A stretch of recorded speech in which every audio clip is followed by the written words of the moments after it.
The following program may contain violent acts, mature themes, or scenes which may not be suitable for all audiences. Parental discretion is advised.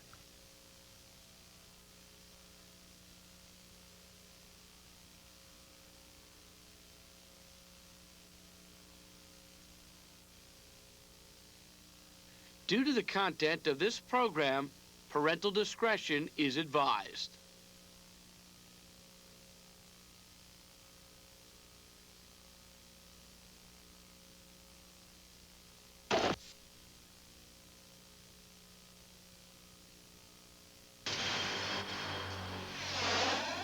Hybrid Wrestling, Pancrase. Kumbawa. Good evening, everyone. I'm Bruce Beck, and welcome to the Tokyo Bay NK Hall in Tokyo, Japan.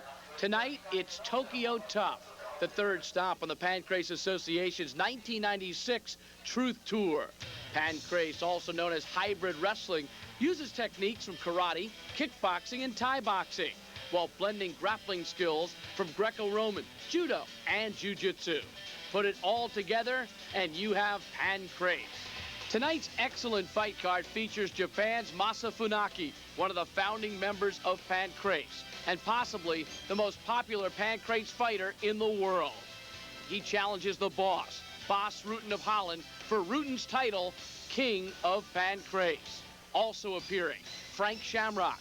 Coming off a disappointing loss to Rutten this summer, he'll take on undefeated newcomer and 10th ranked Yuki Kondo.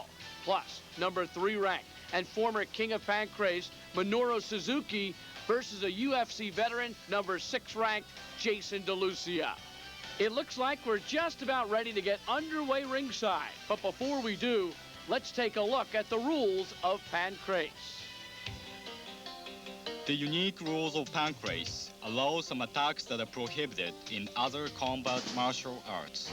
Possible attacking techniques: striking an opponent with an open hand, front kick to the knee, rear choke. Techniques that result in falls: striking to the throat, headbutts, striking one's face, head, throat, or neck with closed fists, striking with the tip of the elbow,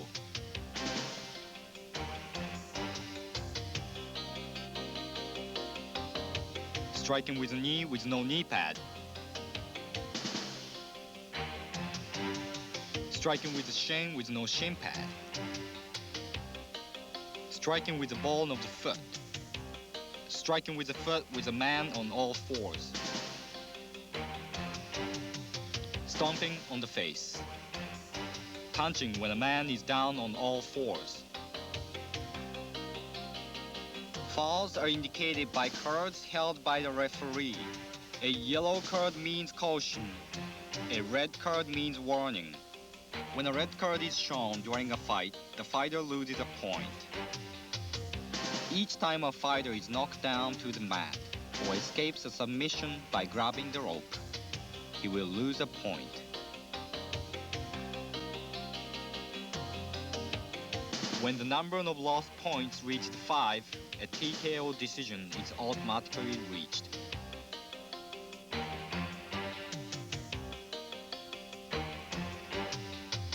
The match will be decided by knockout, technical knockout, resignation, or judgment. Joining me this evening, a new color commentator, but certainly no stranger to the fight game. He's been behind the scenes at both the Ultimate Fighting Championship and Pancrase, as well as being a long-time martial artist himself, Eric Ferre. Eric, good to have you with us. Thanks, Bruce. I think it's going to be a hot one tonight. We're going to be seeing 2 10-minute bouts, followed by a 15-minute ranking bout, and 2 20-minute matches. Of course, the main event, 30 minutes, is for all the marbles. Funaki versus Rutten, the King of Pancrase. All right, Eric, right now we're set to go for our opening bout of the evening. Let's commence Tokyo Tough.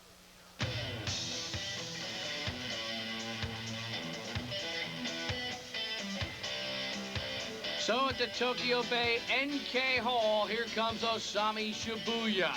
Born and raised in Yokohama, an amateur wrestler in high school, he joined Pancrase when he graduated. Yeah, he's an incredibly well-conditioned athlete, an excellent wrestler. I don't know how much striking we're going to be seeing out of him. He really prefers submission on the ground, but we'll see what unfolds. A successful amateur wrestler, he comes in at 6'1", 202 pounds. He's 20 years of age, and he's from Kanagawa, Japan, which is south of Tokyo. And Shibuya's opponent, here he comes, Takafumi Ito, storming down to the ring in his traditional baseball cap. Wasting no time. He really likes to get psyched up before a match. He repeats mantras to himself. He just gets pumped up and ready to go. Takafumi Ito, he's 5'9", 172 pounds, 24 years of age, from Osaka, and was a champion in the past of the New Blood Tournament. Pancrase sponsors that for young fighters. So Takafumi Ito with a record of 7-7 in Pancrase against Osami Shibuya. Shibuya, as we look at him, he looks bigger than Ito because he really is much bigger than Ito. Ito giving away a lot of weight, sort of in the perennial underdog position. Probably won't want to go down right away. And you have to believe, Eric, giving away 30 pounds the way Ito is, he's going to really focus on technique and execution. Precisely. And I have a feeling he's going to be striking a lot, too, to try to jar loose some techniques. Ito coming into this fight, his last one was in July, a loss to Funaki, 2 minutes on a sleeper hold. Shibuya, meanwhile, victorious in July in the consolation match of the Pancrase Truth Tour in Tokyo. Yeah, I think Shibuya is going to want to go down. Yep, there's a takedown, or the attempt at the takedown. Ito does not want to go down. And the break. You can hear the audience applauding. They really like a good give and take. They like to see well-matched fighters. Shibuya with a low kick. Nice leg kick. And a double leg and a takedown. Ito's down. Ito in no danger here. He's got Shibuya firmly in his guard. Now this is the two who are going to take stock, look for a little strategy. And this is where a lot of the nuances of the sport come in. Grab an ankle, grab a wrist, try to work a limb. Exactly. Now you see Shibuya is not striking to the face. He could. It is within the rules, but he's really more of a hardcore grappler. Ito striking. So Ito using that open hand and using that as a defensive tool. We don't see that often. Not that often. And I think a lot of it's because these are grapplers for the most part. You don't have a lot of strikers like a boss Rutten coming in, obviously known for his strikes. Shibuya in the green trunks, Ito in the yellow. Again going for the double leg is Shibuya. And he's got a reversal there. Quick little palm strike from the uppercut look. Some knees from Ito. You don't see a lot of that to the back of the leg. Once again, a little bit of cat and mouse early on, a feeling out process. A big kick registered by Shibuya. These aren't knockout shots. These are, again, to jar loose position for a takedown or for a technique. These aren't meant to do anything more than sting and to distract. Just ward off your opponent a little bit. Get some respect, and again, a quick move. Nice move by Shibuya. It's not uncommon for Ito to be on his back like this. He is a smaller man. Now, see, he's got his leg hooked up under there. If Shibuya sits back, he can try to reverse on him to turn him to the side. Shibuya keeping his weight up and back. And Ito trying to grab the back of Shibuya's head. And he sits back for a leg lock, and Ito just sits right up out of it, takes momentum with him, and he's brought himself into the mount. So let's see if Ito registers a couple of those open hand strikes in this position. Quick roll by Shibuya. Shibuya spinning. Excellent reverse. And he's holding off that ankle like he wants to sit back with it. Ito's keeping his head down, preventing him from doing that. And there he goes. Again, Ito showing his quickness despite his small nature. Absolutely. Sitting up with the momentum of the lock, and that keeps him from locking it out.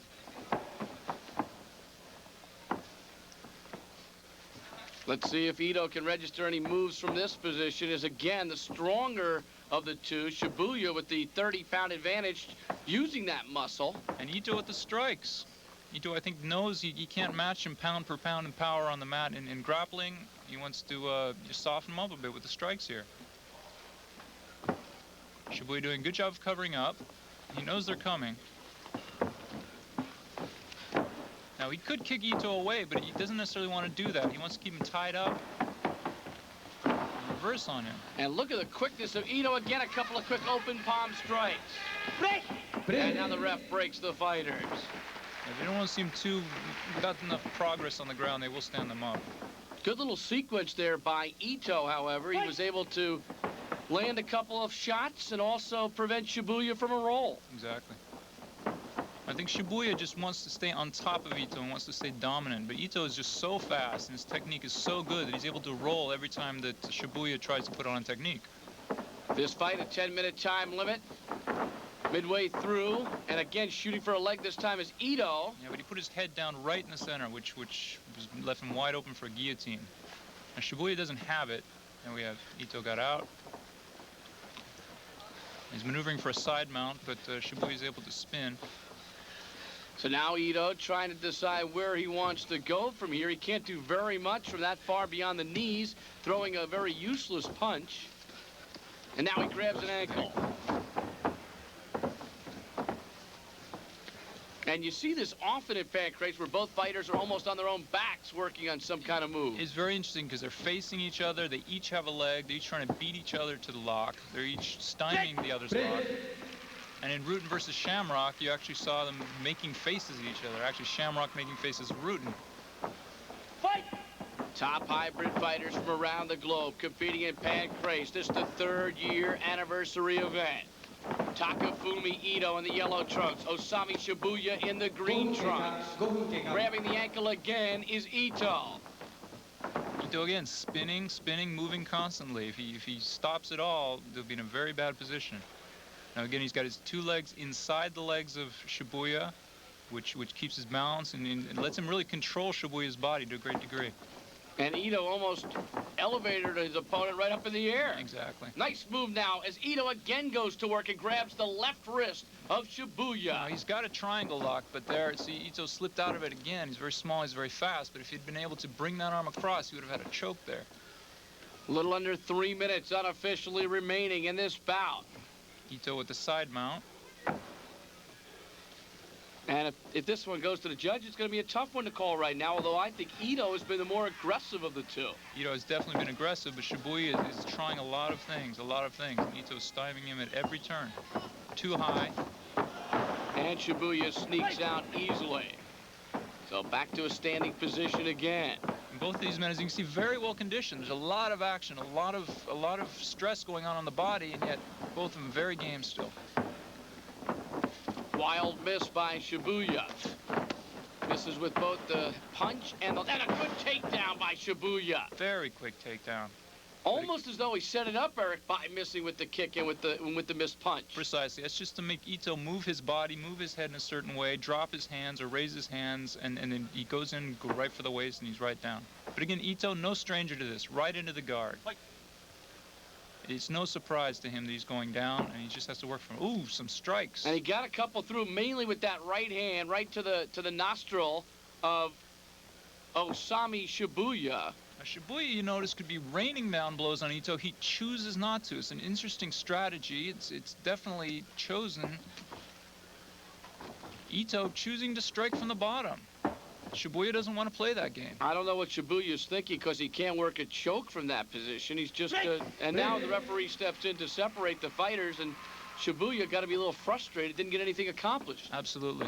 Absolutely. He knows he can go back for a leg lock, but he knows also that Ito is wise to that game. He's been blocking him at every turn with that. A little over a minute to go in this bout. It's been an interesting one. Ito and Shibuya, not much deciding the difference here. It's going to be a very hard call if this goes to the judges because this has been a very evenly matched. And you know, so often you can influence the judges with a move in the last 15 or 30 seconds of a match. Exactly. There have been no escapes. There have been no lost points. So, and another takedown by Shibuya. Not a surprise. Ito again in the position to reverse on him, but Shibuya gets very good balance on top. So Shibuya continues to make those takedown moves, but then unable to work anything off of it. Ito is just too good in his technique, too fast. He's small, but he's quick, and he does know what he's doing. His position is always very good. Ito circling on the canvas, very much so in this match. Now trying to grab a leg there. Knee block, yeah. Shibuya trying. Oh, might have a toe hold. He's got to work it. Not much time remaining. But again, Ito turning in the direction of the lock. He's also got a hold of Shibuya, although I don't think he's doing any damage with that. Someone trying to get a submission hold here before this bout ends. Ito turning with it, sitting up to relieve the strain on it. He's out. And now Ito again trying to land an open palm strike. He could get a choke in here if he could sink his heels in. Couple of right hands landed by Ito. More strikes. A lot of striking from Ito. Nice move by Shibuya. He makes the reversal. Amazing amount of give and take. If I were a judge in this case, I honestly don't know where my decision would go. And the referee separating the fighters. Some great action there. And look, back on their toes again. Somebody's going to have to do something really big here if they're going to come away with this match. I don't know, Bruce. These guys are very evenly matched. And this time Ito looking for a leg. He doesn't really have anything here. And that looks like a good choke, but again, he doesn't have the leverage. If he can sit back, no, Ito's out. Ito again trying to land, but from that position, that far back, he really can't get to that face effectively. Now, see, he could sit back into a leg lock, but he's choosing for the strike to the face. He wants to punish Shibuya for some reason. Open palm ham again by Ito. But Shibuya using his legs well as a defensive tool. Absolutely. And that is it. And Ito not happy. And so this one will come down to the scoring. A referee, a sub-referee, and a judge will render their decision, and it will not be an easy one. I predict draw in this match because both men doing very different things, but both men not able to get off what they wanted to. We'll see if they feel, the referee and sub-referee and judge, that one was more effective than the other. And there you saw an extension by Shibuya to shake the hand of Ito. And very rare in Pancrase to see one of the fighters say no thank you. Very rare. Usually they're hugging at this point. Ito not happy about something. I'm not quite sure if these two have a history. And there it is. It is a draw. It is a draw. It is a draw. So it ends up as a draw. Shibuya and Ito, they go 10 minutes. And they're having some words here, Bruce. I don't know if I've seen this before. I have a feeling we'll see a rematch in the future. These two have some unfinished business to take care of. Let's take a look at some of the highlights. This early on in the match. Yeah, Shibuya tried for a takedown unsuccessfully. Now he's trying to soften up Ito there. And go for the takedown. But Ito right into the guard, which of course would be the story of the whole match. And we saw Shibuya so often with the takedowns, Eric. Exactly. You set up Ito with some blows just to get him to move a little, lift your hands. We got a nice kick there. Oh, and a very nice kick, probably the best of the match. And I thought a great move here by Ito just to grab that kick and try to turn it into a positive. Trying to capitalize on it, but Shibuya bounced too good, he's too big, and he just manhandled him. Now we have Ito, again, the Punisher. Ito going with the strike. Shibuya didn't want to play that game. Ito didn't care. He was going to play what he wanted to play. Shibuya used those legs, though, pretty good defensively. Absolutely. I mean, that's basically all you can do from this position is keep the man at bay. As you see, Ito cannot reach, and he's just going to get frustrated with this, and they're going to have to restart it. And some frustration in throwing the mouthpiece as well. This one is ruled a draw.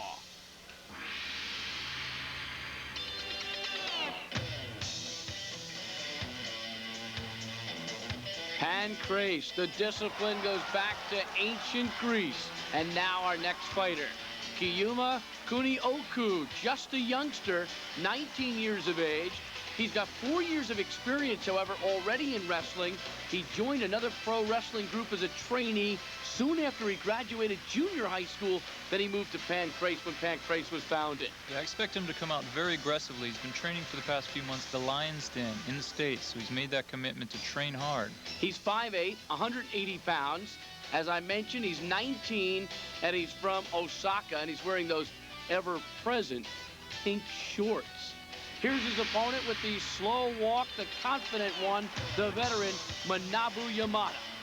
Yamada's been there from the beginning. He was in the first title tournament for the King of Pancrase. He lost a close decision to Ken Shamrock, so he knows what this is all about. He's 11-8 overall. He's 5'9", 187 pounds, 27 years of age. He's from Tochigi, which is north of Tokyo. He's got a lot of experience as a karate fighter He later mastered shoot fighting, so he is versatile. So it's the youngster, Kuniaku, against the veteran Yamada. A classic case here, Eric, of experience versus young guile. And Kuniaku has nothing to lose here at all. Whereas Yamada is trying to come back from an injury. He broke his arm several months ago, and he's trying to move back up in the rankings. He's allowed a lot of standing. He broke that arm in a fight with Morris Smith. He lost his position in the rankings at the time. And his last fight was a loss to the other Shamrock, Frank Shamrock, a sleeper hold in July in a ranking match. I'm looking for Kuniaku to come out very aggressively here. Now this is interesting. Yamada is doing what's called a universal block. This is something Bruce Lee developed for Jeet Kune Do. I've never seen it in Pancrase. Well, we'll see if he can employ it with the same effectiveness that Bruce Lee did. Oh, nice Greco-Roman move there. It's obviously been time well spent at the Lion's Den. Have Yamada trying to turn that into a shoulder lock. Kuniaku still has his hands clasped, so he's not able to get the leverage for that. And a good move by Kuniaku with the reverse from the ground, now on the side mount. He showed some real good quickness there, Eric. Absolutely. A lot of power, a lot of good technique. I think he should slow down a little bit. He's pushing this very hard. He's obviously very eager, a very young fighter. And the one thing you don't want to do is get yourself caught in a position where you make a mistake that a veteran such as Yamada can capitalize on. And as you see, Yamada doesn't seem too concerned. Taking his time, letting the guy, going for an arm lock. Yamada sits right up out of it. Just gonna let him get up. Yamada said, "Not so quick, young man." It's almost as though Yamada's letting him try his stuff and just rolling with it. Big high kick tried by Yamada. Those strikes are coming from way out in left field. Obviously that they're coming. It's just to move them a little bit, show them a little power. And I'm telling you, those punches will not hurt unless you have leverage. And a grab of the single leg by Kuniaku. Again, look, Yamada just waiting for him. Very calm. Does not have any problem with the technique. It is almost as though Yamada wants to play the role of counterpuncher. Or even as mentor. This is a professional fight, and we're going to show you how it's done. And again, Kuniaku trying to get over to the side mount position. Yeah, he's got his knee on the neck, which isn't a choke at all, but it does hold him pretty well. And then he's got a rear mount, rear holding. Got to be careful here. You don't get too high. We've seen fighters flip from that position often. And bridge out. Again, Yamada not trying too hard to get up. He's taking a little rest. And the ref will restart it. So what Kuniaku has to do there, Eric, is make something happen so the ref doesn't quickly separate him when he's in a pretty advantageous position. Exactly, and Yamada's just waiting for him to try something. Again, we see the universal block there. A little show of power. Again, Yamada with a couple of quick taps, but not much doing. There's a better strike. And Yamada went for the kick, and Kuniaku with a great catch of that kick. Very nice. He's got the neck, but he doesn't have a choke. Now he's got to sink his heels in there if he's going to get any leverage. And he can then flatten out Yamada. I don't see him trying that. He's got a leg brace to the side there. And again, Yamada showing lots of patience, lots of poise, not panicking at all. Tremendous amount of patience. And trying for a choke now, Kuniaku. Sleeper choke. He's got his heels sunk in well. I can't see. Okay. I see Yamada's got his chin down. The ref's asking if he wants to give up. He doesn't. He knows he's in no danger. And he rolled out of it, and so often we see a fighter roll into the choke. That time it appeared as though Yamada rolled out of it. Yeah, he knew he was in no danger. As long as he had his chin down and his throat was not being threatened. So quick strikes by Yamada. But for the most part, Yamada has spent the better part of this match on his back. And we see the karate training come into play there with these strikes. And a wild kick, Kuniaku again with the takedown. And again, back into the guard. Very comfortable there. He almost allowed Kuniaku to move that leg over. Kuniaku shows some pretty good defense thus far, grabbing those kicks quickly and turning them into an offensive move. And look at these two looking at each other. Their faces a couple inches apart, and they're just looking at each other. And there's that right knee over by the throat area. That's putting some pressure on Yamada. Yeah, he's trying to get leverage there for a toe lock, but Yamada just slipping right out. He didn't have it at all. Yamada with a kick. And very good balance and movement by Kuniaku. Look at the way he sidestepped that kick, Eric. Yeah, Kuniaku is, he's young. I mean, you can't discount the fact that he's much younger than Yamada. 27 is not old, but 19 is when your reflexes are at their height. And again, a great move by Kuniaku, grabbing that left leg and taking down his opponent. You've got to hand it to Kuniaku. He's quick, and he's gone to school on these takedowns. He's managed to get them. The question is, can he follow up? And almost every time it has happened after Yamada made some type of offensive move. I don't think that's any accident. I don't think Yamada is surprised by these takedowns. As we've seen, they don't seem to bother him. Now Yamada working on those ankles. Kuniaku looking patient now. Kuniaku's keeping him away. Yamada wants to sit back, but Kuniaku able to push out of it. And I'm not sure what happened there, but Yamada separated when he could have continued to try to work on some moves. I'm not sure if the ref liked the foot in the groin. That might have been it. About 6 minutes in. This bout scheduled for 10 minutes. It once again may come down to the scorecards. Kuniaku, I think, has been expending a lot more energy. Yamada content to sit back, let Kuniaku burn some off. And you see as Kuniaku steps back, starting to drop his hands a little bit. A little bit of flash there by Yamada as he circled the head of Kuniaku. Oh, a good solid kick by Yamada. We have the karate experience coming to play here. Very strong blows. Best blows of the fight registered by Manabu Yamada. First it was the kick, then a couple of hand strikes. Might this fuel a little confidence for Yamada? I don't think Yamada lacks for confidence. I think he's just trying to show the youngster he's got some power, and maybe he's playing with him a little bit. Again, the universal block there. And all of a sudden, I think Kuniaku looks a little bit concerned about what to do. I found it interesting raising his arms above his head. I've noticed a lot of the Lion's Den fighters, they do that to maximize their breathing. I think he's feeling a little fatigued. This time, Yamada grabs that left leg and makes the move, taking down his opponent, Kuniaku. And notice Yamada, no rush. No rush. Just taking his time. He's going to get his leg out from between Kuniaku's legs. You know, you learn patience sometimes when you sit out for a while with an injury the way he did after that match with Morris Smith. I see both men attempting a leg lock at the same time. Got a toe lock. Yamada kicks it out. He's keeping the ankle. And the break called by the referee. See, he could have escaped there by grabbing the rope, but he was close enough that sticking his foot out of the ring, it was called a break. And no lost point. About 2 minutes to go in this bout. And in again comes Kuniaku, trying to be the aggressor. Throwing fists at the midsection, which is allowed. Shot to the midsection again by Kuniaku. Yamada does not care. Oh, but I think he cared about the hands to the face. I think so, too. That last one bothered him. Oh, a good knee there by Yamada. Turning it on. Turning it up. Oh, and Yamada's thinking a choke. This is it. It's a tap. It was quick and furious. And Manabu Yamada wins with a sleeper. Beautiful technique. Beautiful technique. Kuniaku come in. He brought his head down right in the middle. He just let it right into the arm of Yamada. Wow, it came out of nowhere. Here's a look at that shot to the belly. Yamada just couldn't care less about this. Couldn't care less. That he cared about. You're right.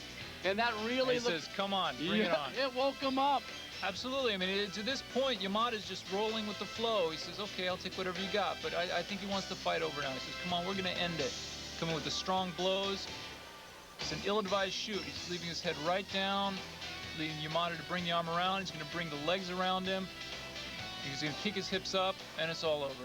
Boy, it was quick, wasn't it? Absolutely quick. I mean, when you have the leverage, when you have the legs wrapped around like that, it's tap or get your head popped off. In 8:29, Yamada wins front choke sleeper hold.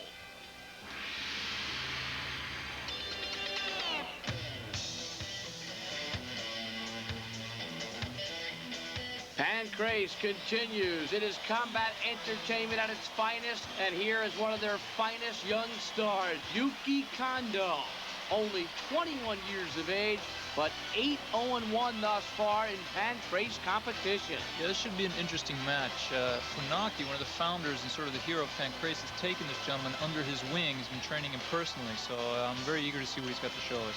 Yuki Kondo won the Neo Blood tournament in July of '96. He is perfect thus far, except for one draw with Kiuma Kuniaku. Kondo, 5'11", 198, 21 years of age. He's from Nagata, Japan. And his opponent, the former provisional king of Pancrase, Frank Shamrock. He's got his fight face on, no question. I know before the match, he told the Japanese press, I can get him with a takedown when he tries to throw a kick. That's not saying much. That might be just something to mollify the press. Frank comes in 5'10", 195. He's 23, from Lockford, California, trains out of the Lion's Den.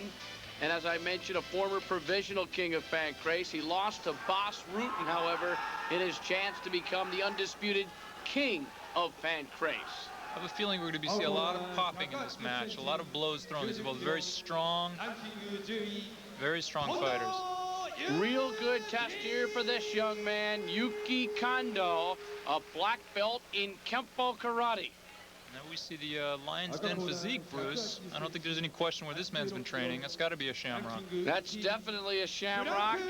He didn't have any special martial arts training before starting at the Lion's Den. However, he has climbed in the rankings quickly. Of course, the younger brother of Ken Shamrock. And this will be an interesting matchup. Definitely. The Japanese call Frank a genius fighter. So let's see what he's got to show us.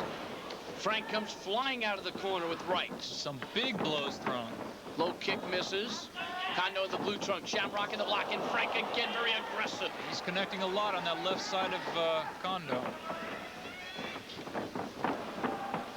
Kondo with a knee.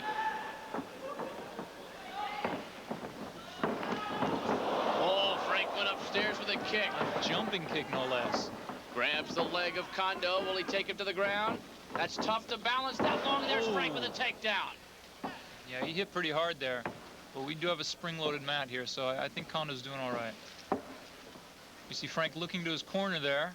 He's going to try to break past that guard. Frank picking him up and dropping him back down, and Kondo trying to get that left hand free as Frank continues to work. You see a shot to the solar plexus with a fist there. There's another. He's not working the head, but he's trying to get Kondo to loosen up a little bit. That takes a lot out of you to get hit in that close quarters. Good step over by Frank Shamrock. He's got the full mount now. He try to lock out those legs there. Which really prevents Kondo from moving around too much, but he's giving that up. Frank latching onto that left wrist, and there he lands a right hand to the face. Got to be an open palm strike. We've got nearly a side mount here. He's keeping the knee on the solar plexus. Looks like Kondo's got his leg now, which will help him. Back to the mount. But right now, Frank looking very much in control. He's working. He's looking for what he wants. I think he has something in mind, and he's trying to set up for it. Looking for a choke there, Art? No, it's not a choke. He's just trying to hold him and spin on him. Kondo has spent the majority of the first couple minutes of this match on his back. And you see Frank looking to his corner again. He's got a game plan. Again, the blows to the midsection, loosen him up, get him to move, probably to uncover his arms like that, give him an arm to work with. And one thing about Frank Shamrock, he usually works. He doesn't really look off and try to get a break. He's an action fighter. No, he wants to win. He wants to win decisively. He doesn't want any decisions. Oh, he missed with a kick there, and Kondo countered. Frank backing up a little bit here. And now Kondo with a nice knee. Frank is starting to take some shots. He's coming in kind of wild. If he doesn't, he's trying. There you go. He needs to close the gap and get Kondo down. That's where he's going to be strongest. That kind of quieted Kondo in a hurry after that flourish. Yeah, Kondo's starting to show a little bit of wear and tear on the left side of his face there. A little bit of swelling, a little bit of puffiness. Again, Frank looking maybe for an arm lock. He seems to be, whoa. Good move by Kondo. Almost had the choke. Kondo spun out of it. Frank in his guard. Now let's see what Kondo can do from up top.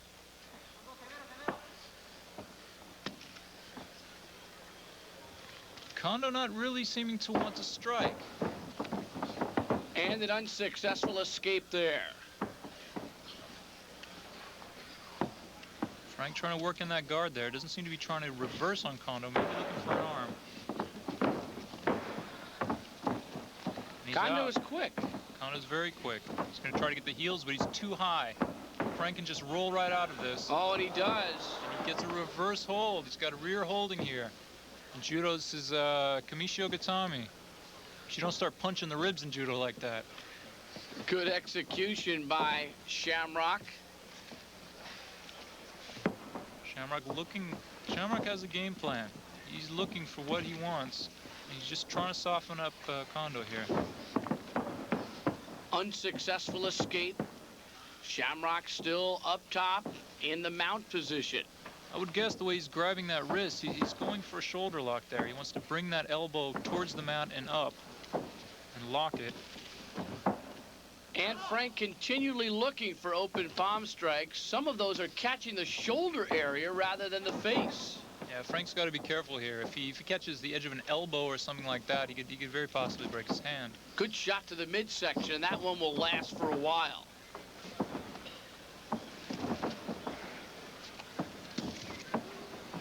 And again, Frank finding some openings, holding down that left wrist and scoring. Oh, that one got through to the head. Frank dishing out a lot of punishment here, a lot of punishment. Kondo's got the leg. See if he can capitalize on it. Frank Shamrock using his strength. Another shot to the body. Open palm strike again. If you can believe it, you can hear the referee saying fight. I think he's probably talking to Kondo, because we know Frank's fighting here. Frank's working. And he's all business. You remember a couple fights back when Ken Shamrock said that Frank's got to be more tuned into his task at hand and less on theatrics, and right now that's exactly what he's doing. Yeah, I don't see him sticking out his tongue here. I think he's definitely focused on the task at hand. Just missed, and you're right, he almost hurt that hand badly. Yeah, unfortunately it was an open palm, but that's exactly why he has to take care of that. But this is going to really swell up the face of Kondo. The redness and the puffiness will continue if Frank continues to find the range. Kondo seems to, oh, there. I was going to say, Kondo needs to bridge at some point. Oh, good move by Kondo. Amazing. Frank's got him in a triangle lock, and he's out of it. So Yuri Kondo, the 21-year-old young man who made his debut in Yokohama with a very nice reversal. I think he's showing some of the metals, some of the Funaki training. Oh, Frank better watch that knee. He's spinning. He's going to try to hook those heels in. Flatten out Frank.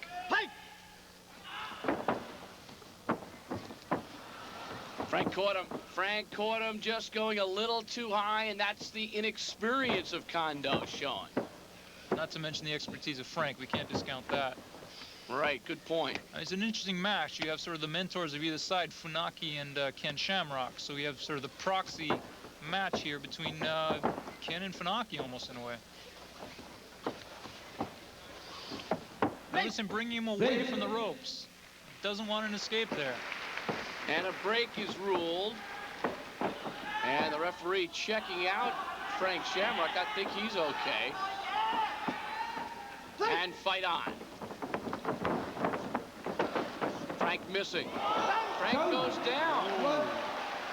I didn't see it. No, I think Frank was just rocked back on his heels there, was expecting a blow that didn't.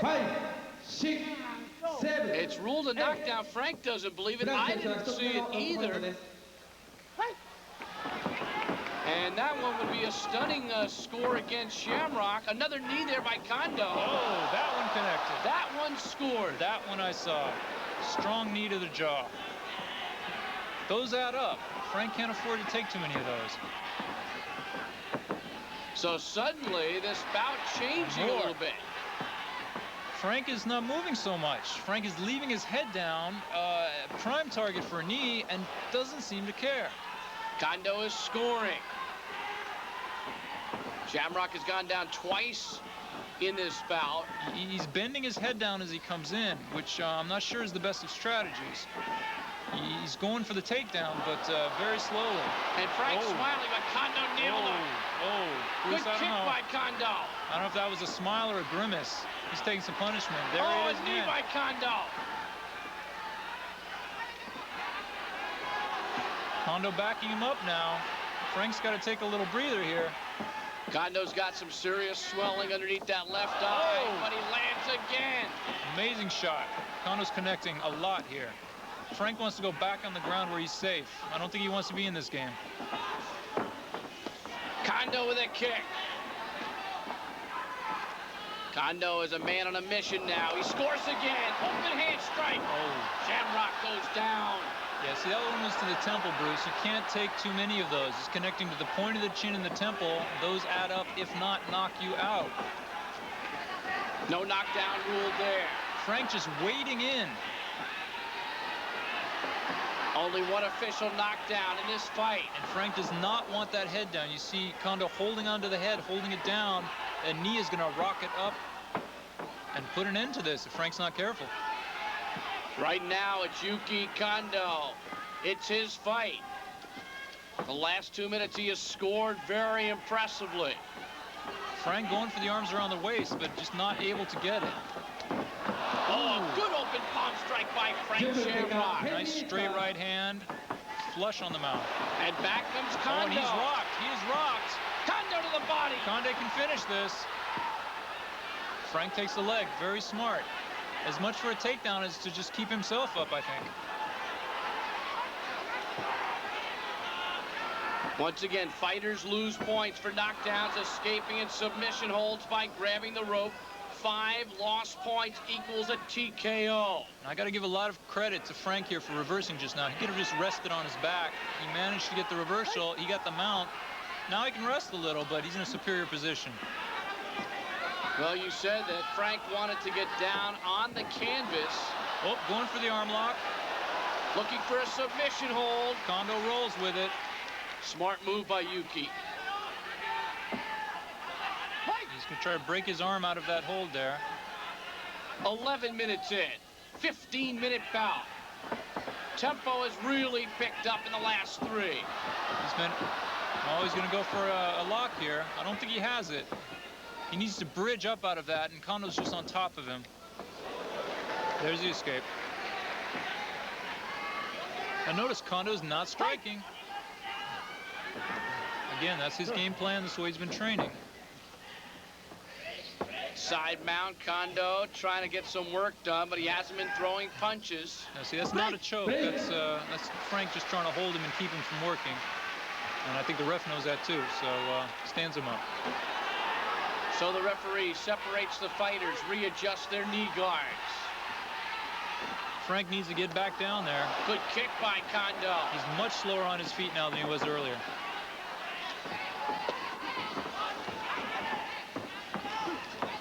Needs to get his head up. Good kick, a low kick by Kondo. Shamrock counters. It's almost a rope-a-dope, but his head's in a very dangerous position to be doing that. Ali had his head back and away. Frank, he's down. He's prime target for a knee. Quick kick, Kondo. Shamrock, good open palm strike. No, that was a punch, Bruce. Oh, he apologized. You're right. He apologized to the ref. Ref said okay. He's going to get a yellow card for that one. And he knows it. He knows it. So fighters receive a caution, a yellow card after the first foul, a warning, a red card after the second foul, and disqualification after the third foul. Well, this is a good chance for Frank to rest, and he seems to need it. Kondo looking a little the worse for wear, but has more wind in him, I think.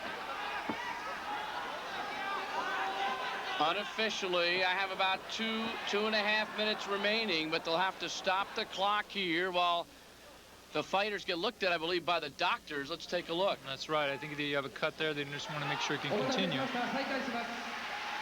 Here we go. Frank knows he's got to get on the ground here. He's not too steady on his feet. Kondo scores. Kondo again. Shamrock goes through the ropes. I don't know if he's getting up. No, I think that's the end of the fight for Frank. If not from the strikes from Kondo, he could have hit his head on the, you see it's a hard floor down there. And that is it. The youngster Kondo by KO. Strong finish, Bruce. Very strong finish, and he knows it. You have earlier on, we had Frank coming on strong, wading in with these shots, but getting the worst for it. Got the knee. It's the second time you roll back, showing he's all right, but it did connect. And here's the way it ended. Yeah, we already knew Frank was shaky on his feet here. And there's the head down again. Very dangerous. Very dangerous. Offering that temple almost. He leans back, only he's at the edge of the ring. Out he goes. So Kondo pulls off the upset. He remains undefeated. A KO over Frank Shamrock at 12:43. Quite a show by the youngster. For those of you just joining us, this is how the night has unfolded thus far. In the first fight, Osami Shibuya and Takafumi Ito fought to a draw. Both men very evenly matched and trying for similar submissions on the ground.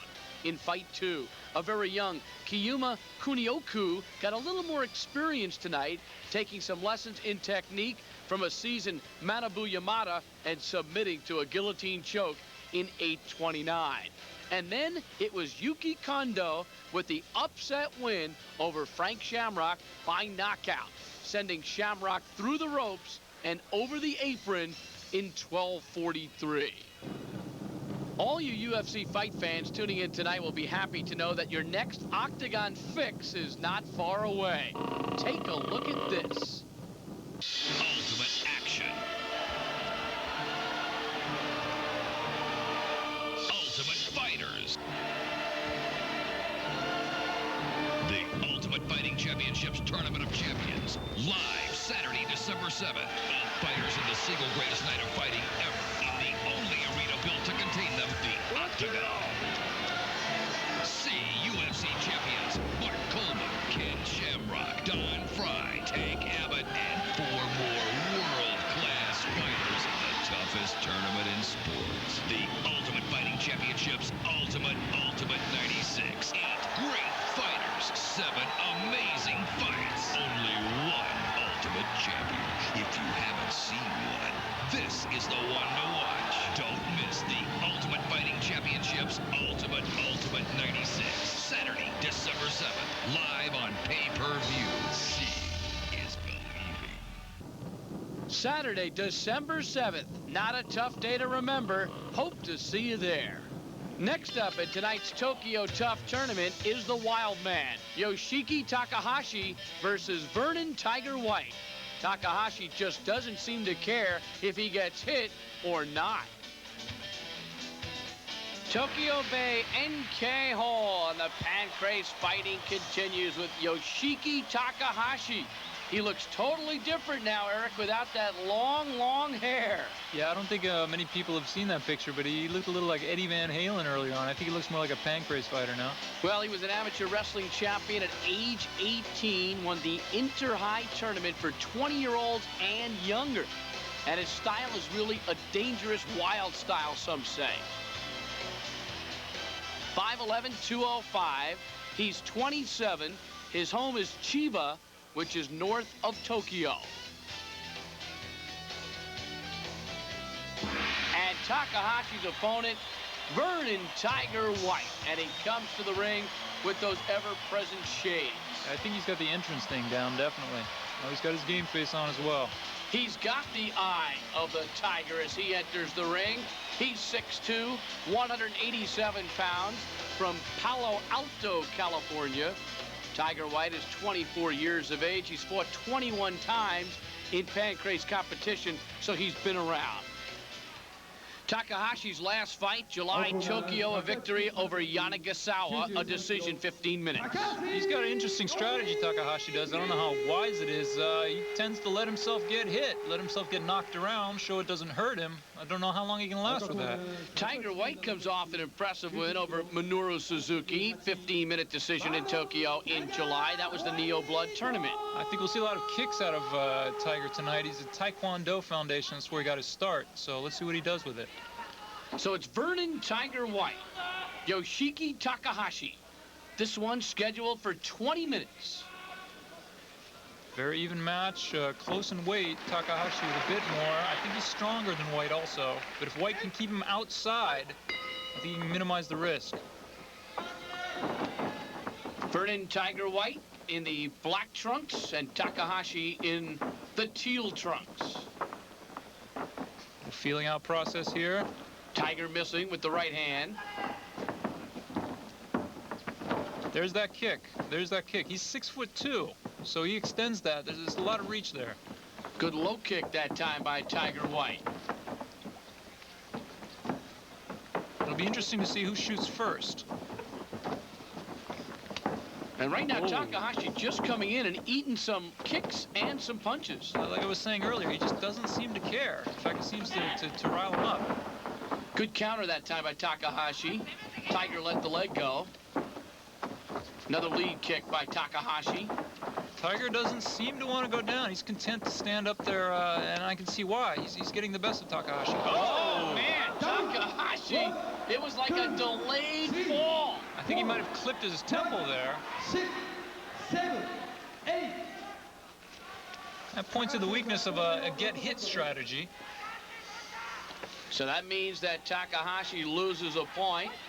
If he loses 5 in the match, it's over. I don't think I'd want to get hit 5 times in the temple. I think he's going to have to take White down if he's going to get some work done here.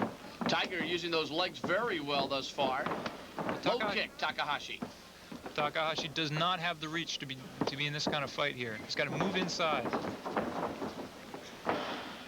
Could have clinched there, decided not to. You know, Eric, so often in boxing, we talk about the same thing. A fighter who's got to take the fight to the inside can't get involved in making it a boxing match. Exactly, especially when you're built like Takahashi like that. You're shorter, you're thicker, you just get inside and go to work. Takahashi might have thought about a choke there momentarily. And now you'd be happy with a suplex, I think, but if he kick himself back, not going to do it. And the two fighters will break.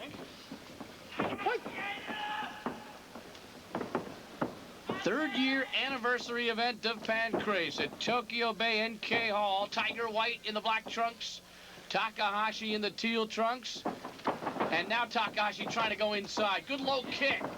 Another one. That was a very nice kick by Takahashi. You notice we haven't gone to the mat yet. Both fighters content to stand and trade blows. Right, I would tend to think that works at the disadvantage of Takahashi. I agree. I think Tiger White, a guy who started Taekwondo when he was 16, and one who prefers to be on his feet and moving and scoring and moving, Eric, not just standing there. Exactly. Takahashi's foundation is in wrestling. He's much better suited to be on the mat, and particularly in this kind of fight with his build, he doesn't want to be doing this. And there's a quick slap by Tiger White. Got his attention. There's no question Takahashi is tough, that he can take the shots. He took a lot from Ken Shamrock, but he didn't win that fight. And so far, he's not winning this fight. He complained in that fight about oil on Ken's body. Good exchange with both fighters scoring and both utilizing their kicks. White wondering maybe a little bit, how much can this guy take? He's giving him a lot of shots. Doesn't seem to be phasing Takahashi. And when is Takahashi going to try to shoot for a double leg and take Tiger down? Good kick by Tiger. Oh, he almost pulled off a beautiful spinning back kick, but missed it. And there's Takahashi getting some control. You don't see a lot of spinning kicks in this sort of competition precisely because you can be taken down so quickly. But that's a move that Don the Dragon Wilson would be proud of from Tiger White there. That's a fact.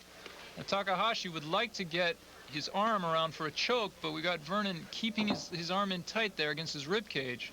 Oh, he's let it go. He seems to be trying to turn him, but not working too hard at it. Takahashi's hanging on to that leg as White makes the roll. White makes the roll. He was in a little bit of danger there. Side mount now for Takahashi.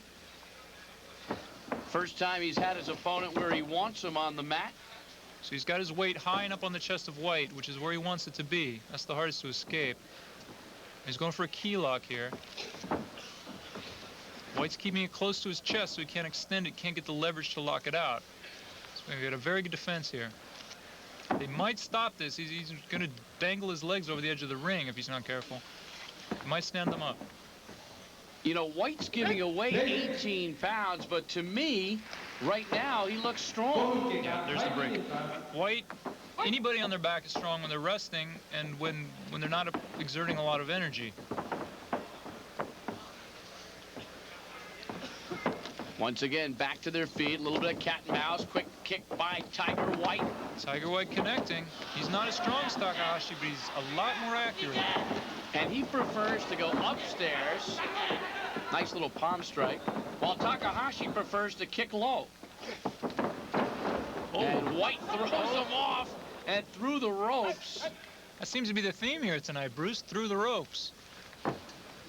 Well, that's one good way to dispose of your opponent momentarily, at least. Back to their feet. And some respect shown by both men. Good sportsmanship. And the crowd really appreciates that act of respect. We actually had a bout earlier, Shibuya and Ito, which ended with stares rather than handshakes. Yeah, I'm not quite sure what happened with that, but these two don't seem to have any prior history. I think this is just a one-on-one match. Just get some business done here. And you see the ropes are tighter there. That was coming back from the last tournament. They've tightened those up so you can't hang on them. You're just going to be bounced right back into the ring if you try that. And a smart move there by Vernon Tiger White, running away from trouble. Oh, he picks him and drops him. Nice takedown. Nice move by Takahashi. A lot of power, got his weight, got his center of balance up underneath the hips of Tiger White, and there's nothing White could have done about it at that point. Takahashi trying to score on the ground. Some of the first blows we've seen on the ground here. Break. And the break. Takahashi's done extremely well in amateur wrestling international tournaments. Guy who's been wrestling since he was 18, so he's been doing it almost 10 years. Which is precisely why I don't think he should be standing fighting with White here. I'm not quite sure what he has in mind for this. Back heel by White. And another one. And that last one almost knocked Takahashi down. So White very versatile on his feet, employing a multitude of different kicks. I've got to say, though, Bruce, both these fighters are expending a lot of energy here. It takes a lot of energy to throw and to defend at the same time. You can have a couple of very tired fighters in a very short period here. Takahashi complaining about a foul. And White having his hand looked at by the ref.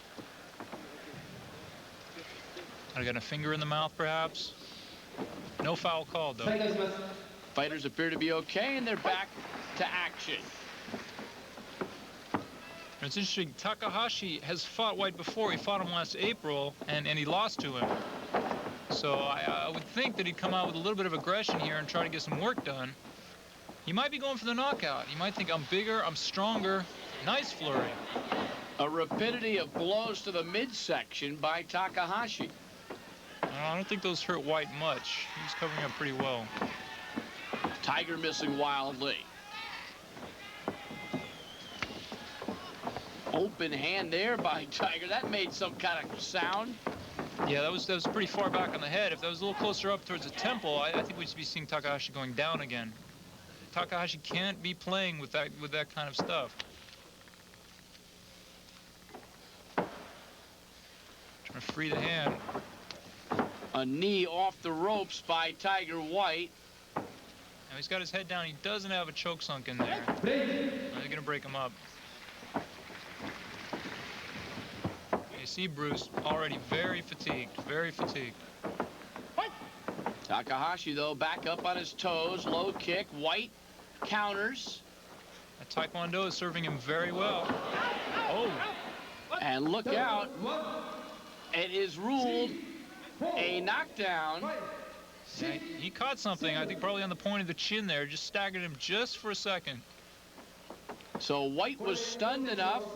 He loses a point.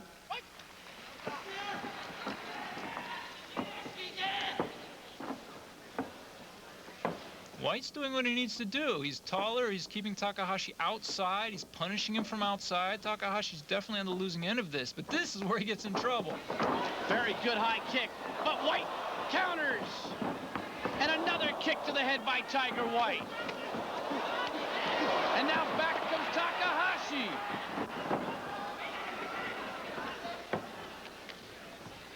An amazing exchange of blows there. Takahashi will match him blow for blow. He will go toe-to-toe. He does not care. White, I don't think, wants to get hit, and I don't blame him. Takahashi doesn't seem to mind. Best action of the fight right there. Both fighters scoring with leg kicks and some open palm strikes. Now Tiger White trying to ride the bigger Takahashi. He'll probably try to get his leg out from between the other two of Takahashi, get the mount. He doesn't need the mount to get a lock. And you can hear the ref say, fight. Yeah. He doesn't really have the leverage there. Since Takahashi has his leg, he can't really put that choke on. You see, he's got his hand up in there. He's also relieving the pressure on his throat. And I'll tell you, the fact that he's sweaty, Eric, it's going to contribute to not being able to hold on to that choke. Absolutely. Back to their feet, and this usually favors White, though. In the last exchange, we saw Takahashi getting some strong kicks. Absolutely. You see White very slow to get up. These men are getting tired. Takahashi looks like the fresher of the two. Don't ever turn your back, and that's what Takahashi did. Hold everything. The ref looking over. I think there was a low blow there. He was calling that. And he's going to give Takahashi a little time here if that's what it was. A warning. Yeah, that's what it was, a low blow. Not much time to recover there. No, he felt that one, Bruce, definitely. So Takahashi lost his air. Low kick scored by Tiger White. And for a wrestler, I haven't seen Takahashi try a single takedown, Bruce. He just wants to back White into the corner and go to work from close in. Whoa! Well, that's a big slam again. I stand corrected. Had one earlier where he kind of picked him up, and there's another one. But because he's backing him up, he tends to take him down by the ropes. And they're going to get stood up if he lets that leg go over the edge of the ring. And that's not going to help him. I don't think he wants to be stood up. And White just very patient here. He'll roll it to the ropes, hopefully get a reset. Yeah, he's out of that. Takahashi doesn't have anything. In fact, he's just expending a lot of energy trying to hold him there. And White clears his head.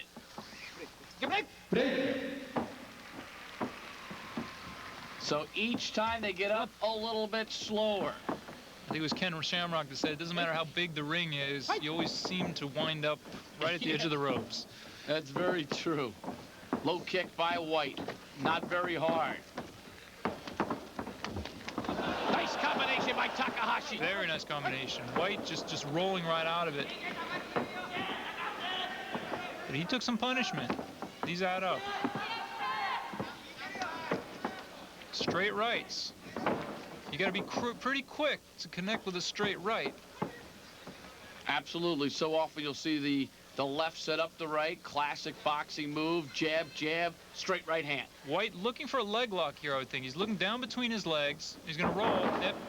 Takahashi knows that one. Well, White missed that move. Clearly ends up on his back. There's a perfect example of the lack of execution, Eric, how it can kill you. Absolutely. I mean, it was so obvious that he was looking for it. Takahashi was waiting for him to roll, and when he went, he just kicked his right leg out, and he had nothing to hold on to whatsoever. Just came up empty.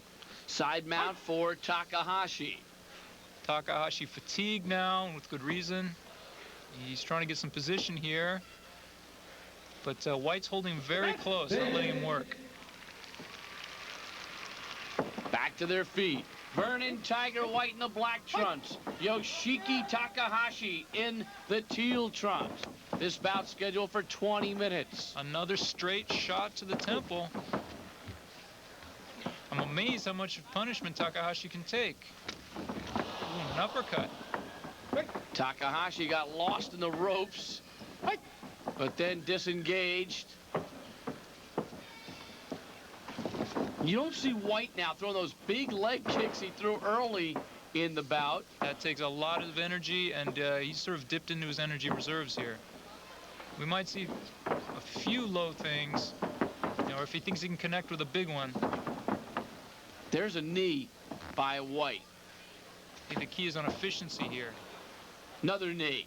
But like Frank Shamrock, if Takahashi leaves that head down like that, he's going to be in a world of hurt. And you can hear the breathing. You can hear the laboring of the two fighters now. You see Takahashi holding the right knee of White. He knows it's there. He knows the danger.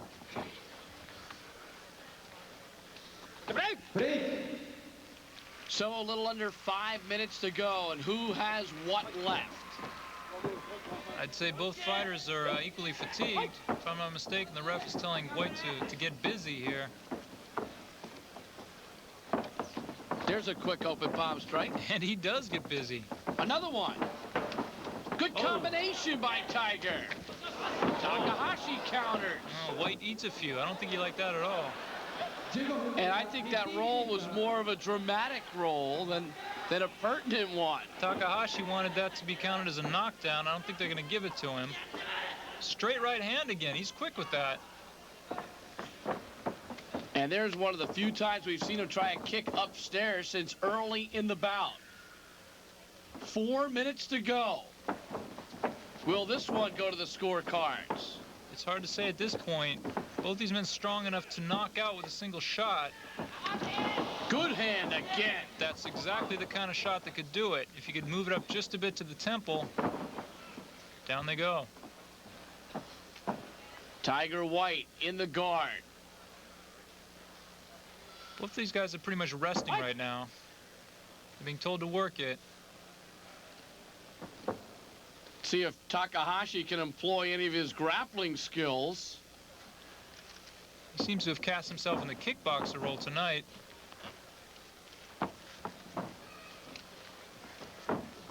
White trying to get behind Takahashi. Too high. Takahashi is just too savvy for that. Coming up on 3 minutes to go in this bout. White's very tired. As you know, there's no timeouts other than some knockdowns, something like that. You got no time to rest. This is Tokyo Tough, and right now you've got to be tough. Absolutely. This is what it comes down to. When you're too tired to lift a hand.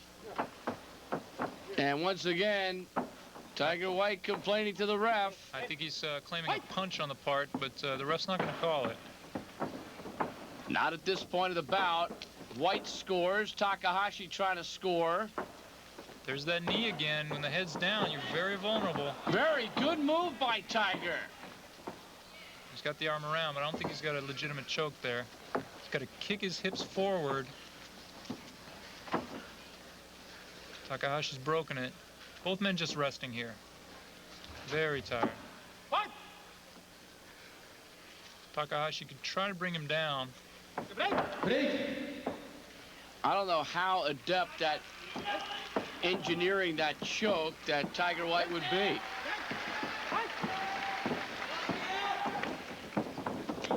Under 2 minutes remaining. Takahashi scoring. Coming on very strong. White tried to kick and ended up in the ropes. Yeah, just knocking himself down, basically. Yeah, these ropes are pretty widely spaced. You lean back, you can go right through it, as I'm sure Frank Shamrock can tell us. A minute and a half remaining. Somebody's going to have to make something happen here. Takahashi lands a right. Couple of blows. White through the ropes. Very strong from Takahashi. I think White was just trying to get away from that and back through the ropes. Last 2 minutes. Each fighter has lost 1 point in this match.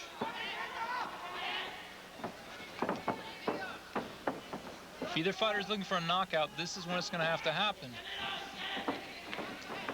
White slapping. Scoring with the kick. Down goes Takahashi. That was quite a kick. He hit him right along the jaw, right on the button there. I don't know if he's getting up. Takahashi gets to his feet. This is a man who went toe-to-toe with Ken Shamrock for 20 minutes straight. I think White's going to have to show a little more than that if he's going to knock this man out. Referee says fight on. Takahashi showing his mettle. Can Tiger White finish?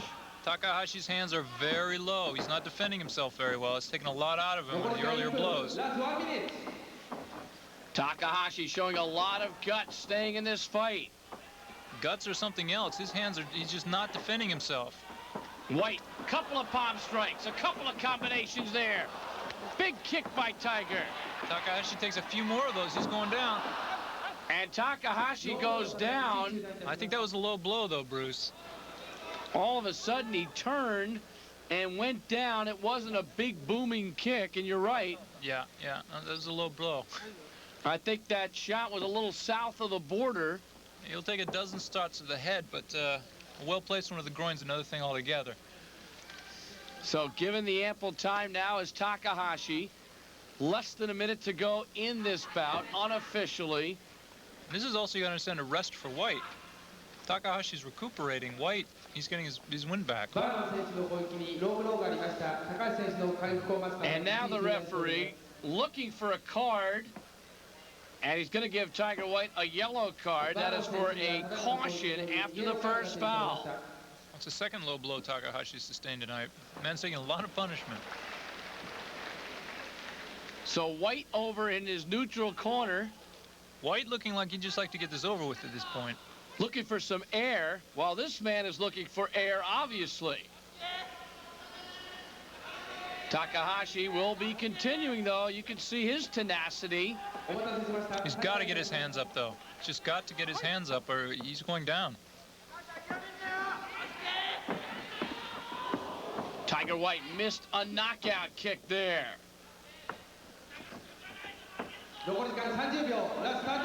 Last 30 seconds of the bout. Big kick by White. Oh, we're going to see a flurry now. This is the sprint towards the finish. Got to get his hands up. Another big kick, and down goes Takahashi. This one's over. Ref stopped it. A front kick by Tiger White, and Takahashi went down. Very strong kick. He's saying no low blow, I think, but he's won the match regardless. Unofficially, 17 seconds to go, and he finishes up. Now here we see Takahashi backing him up. Tiger White, just to get away, he's falling right through the ropes. I think that's as much his own momentum as Takahashi. Now here we see Takahashi, he's just not defending himself at this point. Ducking a little bit, but he's just walking into it. Down he goes with that kick. That was the second knockdown of the night. Now let's see if we can pick up the low blow here. Yeah, as usual, Takahashi's backing him up.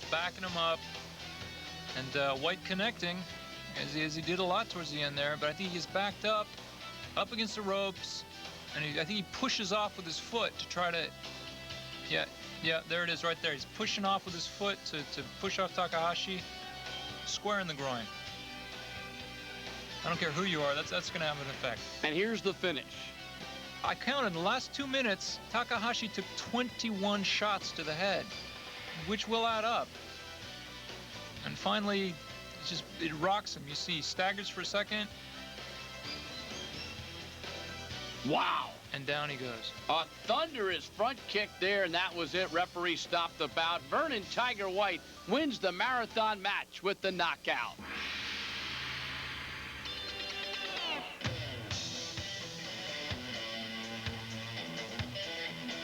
This next fight should be a dandy. DeLucia against Suzuki. And here comes Jason DeLucia, currently ranked number 6. One of the hottest fighters in Pancrase today. He won 7 straight before losing to Boss Rutten in June. DeLucia cut his teeth in the Ultimate Fighting Championship. That's how he came across Ken Shamrock. Ken has done a tremendous job training him out at the Lion's Den. He's 5'11", 200, age 27. He's from Bellingham, Massachusetts, and training, as Eric mentioned, at the Lion's Den. His opponent has been going the other way lately, the former king of Pancrase, Minoru Suzuki, who's been struggling. He was knocked out and knocked out badly this past summer by Guy Mezger. Let's hope he can come back from that. And since that knockout, he was beaten by Yuki Kondo in a decision and by Vernon Tiger White. Suzuki 5'10", 183. He's 28. He's from Yokohama, Japan. He followed Funaki in 1993 to help establish Pancrase. His dream, to establish hybrid wrestling, combining all martial arts. Bruce, I have to think that DeLucia's game plan here is going to be to stand up and fight. He's no slouch on the mat, but Suzuki is known for his submissions. His opponent, Suzuki, took the title from Ken Shamrock, lost it to Boss Rutten in his first title defense. There's got to be an extra amount of pressure on Suzuki tonight. Not only is this the 3rd anniversary, he is a founder of Pancrase, and he has lost his past 3 matches. So Suzuki and DeLucia. Suzuki number 3, DeLucia number 6. DeLucia in the black trunks and Suzuki in the white trunks. This bout scheduled for 20 minutes. And here we go. And you see Suzuki there. In contrast to his fight with Mezger, he's not looking to trade blows. He's very much in a wrestler's stance. He wants to shoot, and he wants to shoot badly. DeLucia wants to keep him out. Short kick by DeLucia. Suzuki, you see, he's got that back leg planted like a spring. He just wants to rush in, get DeLucia around the waist at the earliest opportunity. DeLucia with the size advantage, 17 pounds heavier, slightly taller. And again, DeLucia has picked up a lot of submissions in his time out in California, but he knows where his greatest strengths are. His foundation's in Kung Fu. So he's going to keep this on his feet if he can. And a long feeling out period here. Nobody taking a shot. No one shooting. There's a low kick by DeLucia. I think DeLucia probably took a page out of Guy Mezger's book, saw the success Mezger had up on his feet, rocking Suzuki with a lot of blows. Thus far, Suzuki just posing, nothing else. And not eager to take any shots. I think he's learned his lesson last time. Now DeLucia comes inside and lands to the midsection. You see the single-mindedness from Suzuki. He wants that takedown. And nothing else. DeLucia started with karate, then kung fu when he was a child. He moved to judo and jiu-jitsu. The Japanese consider his fighting fascinating. Suzuki shoots. And the side mount. Nice move by Suzuki. Now you see how he's got Suzuki's arm there. He's preventing Suzuki from really working. Very nice reversal by DeLucia, gets to his feet. And the reversal there, you see, he set up Suzuki. He let him think he was going to get the arm out. He's just about to get at the arm, and with the momentum of yanking the arm out, he bridged, turned him over. Well-deserved round of applause for DeLucia. And Suzuki back into that stance. DeLucia vastly improved as a fighter. Suzuki again shoots. Nice double leg takedown. And into the guard. All right, let's see what will happen in this position and if Suzuki can try to get anything going offensively. And I see DeLucia had his arms over the backs of the triceps of Suzuki, which really limits him. Suzuki wanted to get away from that. And now he wants to pass that guard if he can. But DeLucia's doing a good job of keeping him close and limiting what he can do. Good move by DeLucia. With the one arm extended, he showed some tremendous pressure and power. Beautiful, beautiful reversal. Now he's got a rear holding. Suzuki covering up. Good quick move by DeLucia. Yeah, he's riding him very well, keeping good control, good position. Just going to try to work with those hands there. And if Suzuki's not careful, he'll get called on an escape. He's not trying to grab the rope, but his hands are going up there. And if he does do that, he'll lose a point. Suzuki to his knees. DeLucia just plenty happy to fight him standing up. Suzuki in the white, DeLucia in the black. This bout scheduled for 20 minutes. Suzuki back in that side-on stance. DeLucia missing with that right hand. You see how he's got that rear leg cocked. He can just spring right in. Suzuki very cautious on his feet. Yeah, I think he learned his lesson in his match with Guy Mesger. But you never want to get too cautious. DeLucia looking for an opening. Nice left hand. DeLucia really playing the waiting game. He knows Suzuki has to come to him, and that's where his opportunity is. These guys have spent a lot of time on their feet with not much punching or kicking. Suzuki shoots again, but nothing doing. Well, as our friend Don the Dragon would say, that is the striker's opportunity to take out the grappler, is in the shoot. Down goes Suzuki. It looked like a right hand from DeLucia.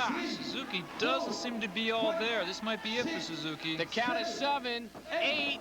I don't think he's going to continue. This one's over. A right hand by DeLucia, and he ends the fight. Amazing quickness from DeLucia. I think he caught him square on the temple. Here's earlier on, Suzuki trying to get his arm out. It's in the momentum of pulling it that DeLucia bridged and managed to get back up to his feet, which is where he wanted it.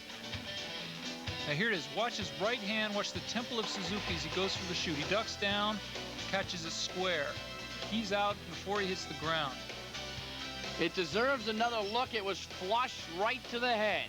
Now this is all timing. DeLucia has been waiting the whole fight for this. He comes across, right in the shoot, and the rest is icing. Stands up just to admire his work. 458 KO DeLucia.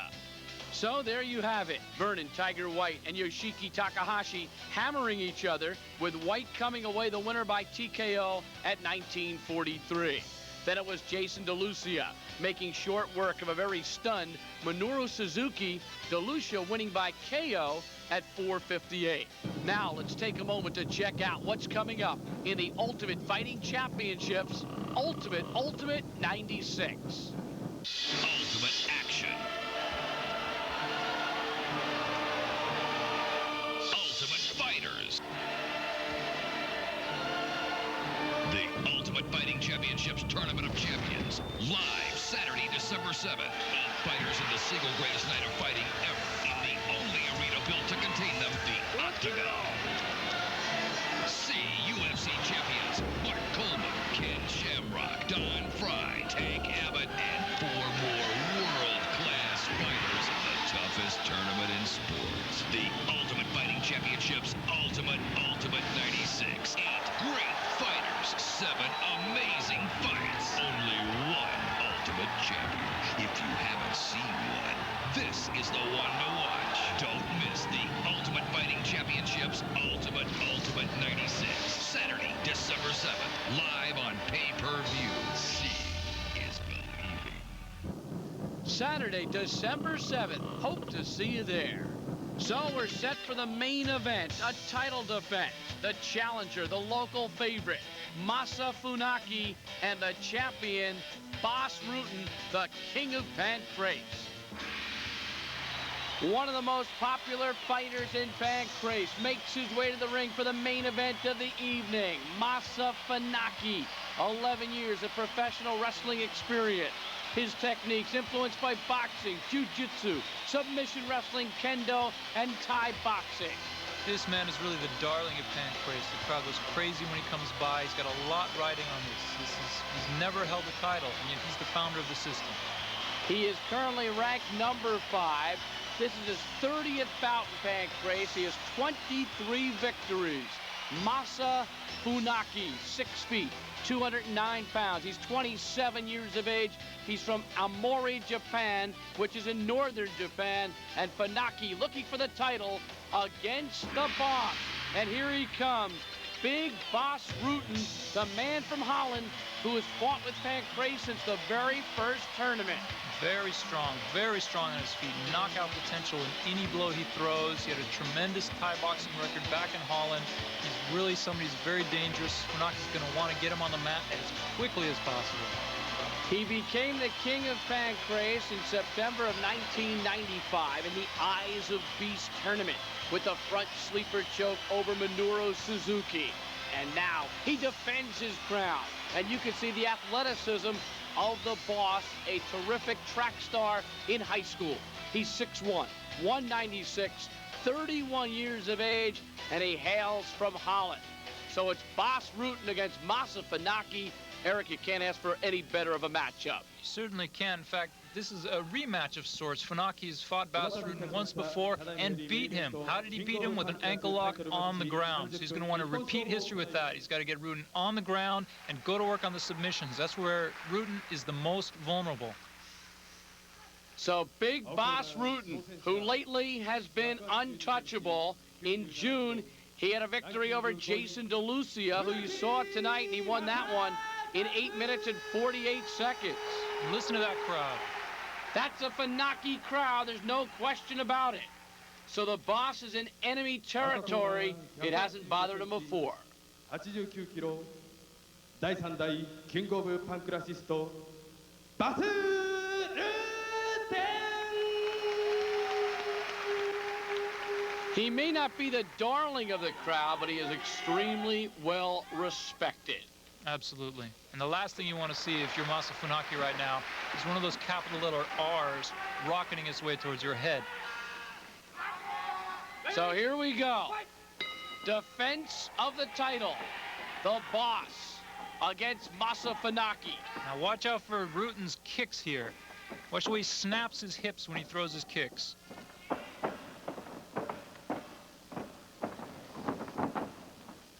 Funaki up on his toes. Boss very deliberate. Good low kick by Boss Rutten. Boss has a kind of kick which will break a leg if it falls properly. Tremendously powerful. He puts his whole body, he snaps his hip behind it. And we have seen devastating knockouts by that kicking of the boss. Not to mention his punches. He's put out fighters in less than 30 seconds in Pancrase with those punches.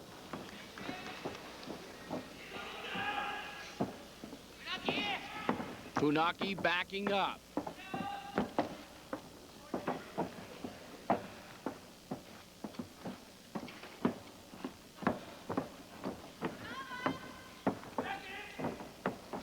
Boss Rutten almost like a mechanical man at the beginning here. Little feeling out. I think both these fighters know what the other's made of. Funaki got through with a right hand. Down to the mat. This is Funaki's territory. This is where we see how much Boss Rutten has learned in the interim. Boss Rutten in the guard. A pause, consider the strategy. And again, no striking here, Bruce. I think it would be Rutten more looking for the strike than Funaki. Absolutely. It's almost as if these two respect each other on the ground too much to go for that. And what does Funaki want to work on here? He wants to get past the guard. I don't think he's going to have much chance at the arms there, so he's going to try to get past those legs. He's pressing on the stomach there, creates some discomfort. Now more there. You see his elbow is pressing against the quadricep of Rutten. That's incredibly uncomfortable. He's going to try to get Rutten to loosen up his legs a little bit there. You could see the R on the left hand of Rutten as he tries to grab the left wrist of Funaki. See Funaki pushing his elbow there, trying to get Rutten to loosen up. It's not going to happen. Funaki working his way to his feet. Now Rutten surrenders the guard momentarily. I think he felt he was a little high and that Funaki could roll him over. Now back in the guard. I don't know as Rutten wants to extend his leg the way he did there. It's very dangerous with a man like Funaki.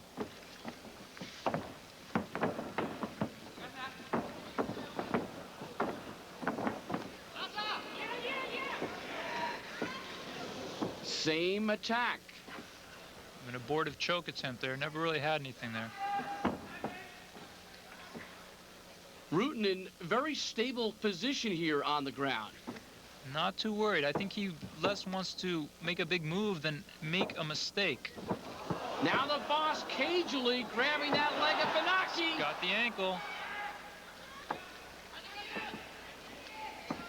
This is Funaki's strong point here. Rutten rolling with the lock. Funaki working on that right ankle of Rutten. It looked for a moment that Boss had a pretty good hold of Funaki, but Funaki came away with the better of the two. Rutten wants to get past that leg because that's what's holding him still. Funaki's going to try to get that foot under his armpit. Rutten has to ward it off quickly. Rutten's sitting up into it to relieve the pressure. He's got to get past Funaki's legs. Crowd knows that Funaki is close. Rutten grabs the ankle, trying to turn it around the other way.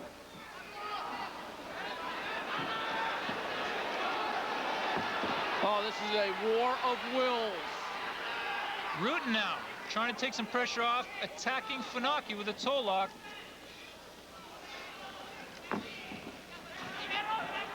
Rutten fighting fire with fire.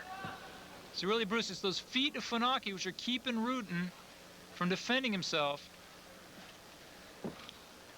Now the Boss leans back, trying to pull the feet with him. This is really unique to Pancrase, where you see two fighters face to face. Look out, Boss gave up that ankle again, and now he finally breaks it free.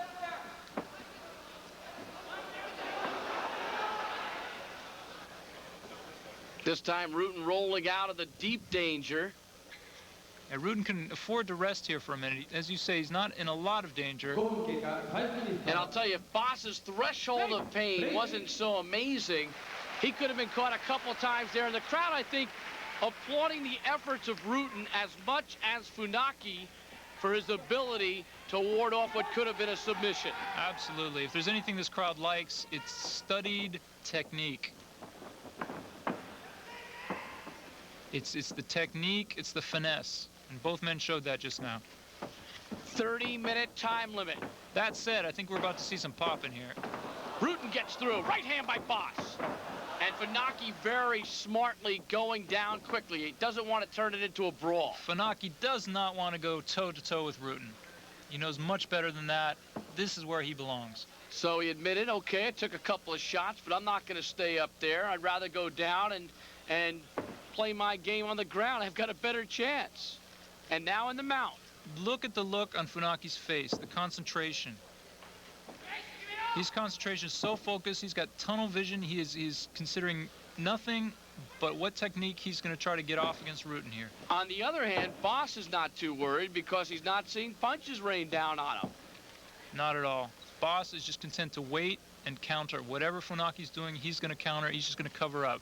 He's keeping his elbows in tight, keeping his arms towards the center of his body, not extend anything and offer an in for Funaki. Funaki to a side mount. And Rutten maintains a strong grip around Funaki's neck. Now again, if these two are striking, this could be a little more dangerous for Rutten. He could be getting shots to the ribs. Funaki elects not to do that, just work for the submission. I don't think Funaki wants to burn off that kind of energy.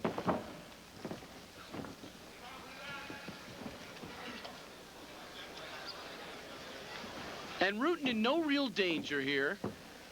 If he maintains a little bit of distance and pushes Funaki off, and he's not getting pummeled, he's not getting hurt. I think Rutten's main priority here is to not make a mistake. But he does want to do something and impress the judges. He's not going to win points by just lying there and playing defense. We saw that in the last bout. This is true, but he can hope for a break and a stand-up and get back where he's comfortable. Rutten goes right after Funaki, but decides to go back upstairs. And he stands up. He had a bit of an advantage, chose not to go after Funaki, stood right up. He could have grabbed that ankle, Eric, but said, okay, let's go back up, let me kick, let me utilize my kicking ability. Got to go to your strengths. Rutten with the right hand. And that's nothing if not a strong right hand. A palm strike with the left hand by Boss. And you saw Funaki blink there. Another right and a knee by Rutten. Funaki's taking a lot of punishment here. Trying to sink a choke in, and a knee comes out of it for Boss Rutten. Escape. Looks like Rutten caught a rope on the way down. They're ruling it an escape. So that's 1 point against Boss Rutten. I can't imagine Rutten would be happy with that. Remember, if you have 5 points deducted, you lose the match. So Boss Rutten grabbed the rope. It's called an escape in Pancrase. He loses a point. So Rutten now behind in this fight, if only because flailing. On the way down, he caught a rope. Tokyo Bay NK Hall. This is called Tokyo Tough. This is for the king of Pancrase. Boss Rutten defending his crown against Masa Funaki, and Boss Rutten landing a right hand. Tremendous shot. That one echoed through the whole auditorium. Bruce Beck and Eric Perret with you. 7,000 plus fans enjoying the festivities as well. And Funaki grabs the leg of Rutten again. A beautiful technique. He turned, he rolled, he caught the leg. Going for a knee block, I believe. Rutten very smart. He's actually talking to Funaki here. He's saying, you don't have anything. Let me go. Rutten being very smart, bending his knee, going with the roll. Rutten has such a high threshold of pain. It's amazing. But they're talking right here. Rutten saying, you don't have me. You might as well give it up. Break. And a break is ruled by the referee.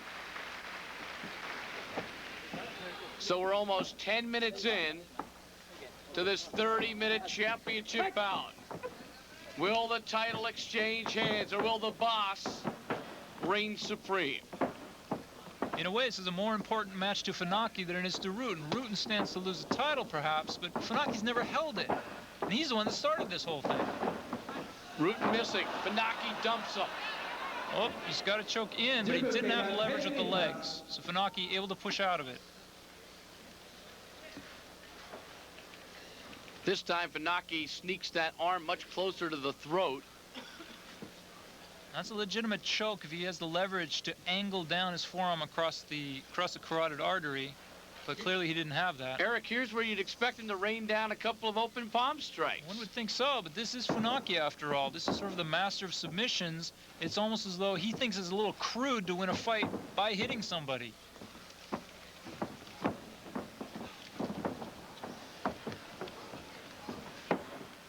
And that's a strong philosophy here in Pancrase, it must be added, is that it's crude to hit somebody. It's crude to knock somebody out. It works, it'll get you the title, but it's much nicer to see nice, clean technique. And that's what the crowd appreciates, and that's what a lot of the Japanese fighters go after. In many ways, Funaki is the Hoist Gracie of Pancrase. This is true, very technique-oriented. That said, he can back it up with a lot of power. Funaki back to his feet. Rutten trying to land that left leg. Rutten going for the leg lock here. It was a swift move by the boss, but he couldn't grab that leg and hang on to it. I'd be very surprised if he got off a technique like that against Funaki. Funaki's just too far ahead of him in terms of submissions. Rutten will best be served if these two get stood up again. Right now he's biding his time. It's almost as though Rutten's game plan is to just be able to withstand punishment, not get yourself choked out, and when you get to your feet at some point, land and look for the KO. Go to work. Go to work on the feet and just not do anything stupid on the ground. And so far he's doing a great job of that, you gotta say. Coming up on 12 minutes into this 30-minute bout for the championship, for the title king of Pancrase. Masa Funaki wants the crown. Boss Rutten has the crown. Funaki now on the side mount, losing control, and Boss Rutten with a little reverse. Standing up out of it. And if he can get past those legs, I think he'd be very happy to get up. Funaki still got that right ankle. And now Rutten clears it.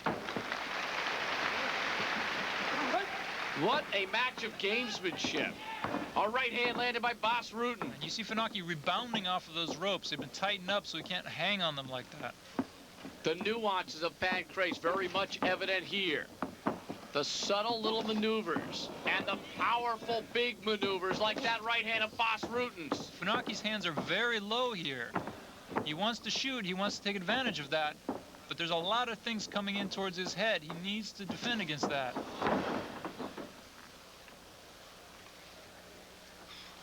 Rutten sitting out of the chute there. Doesn't have the choke.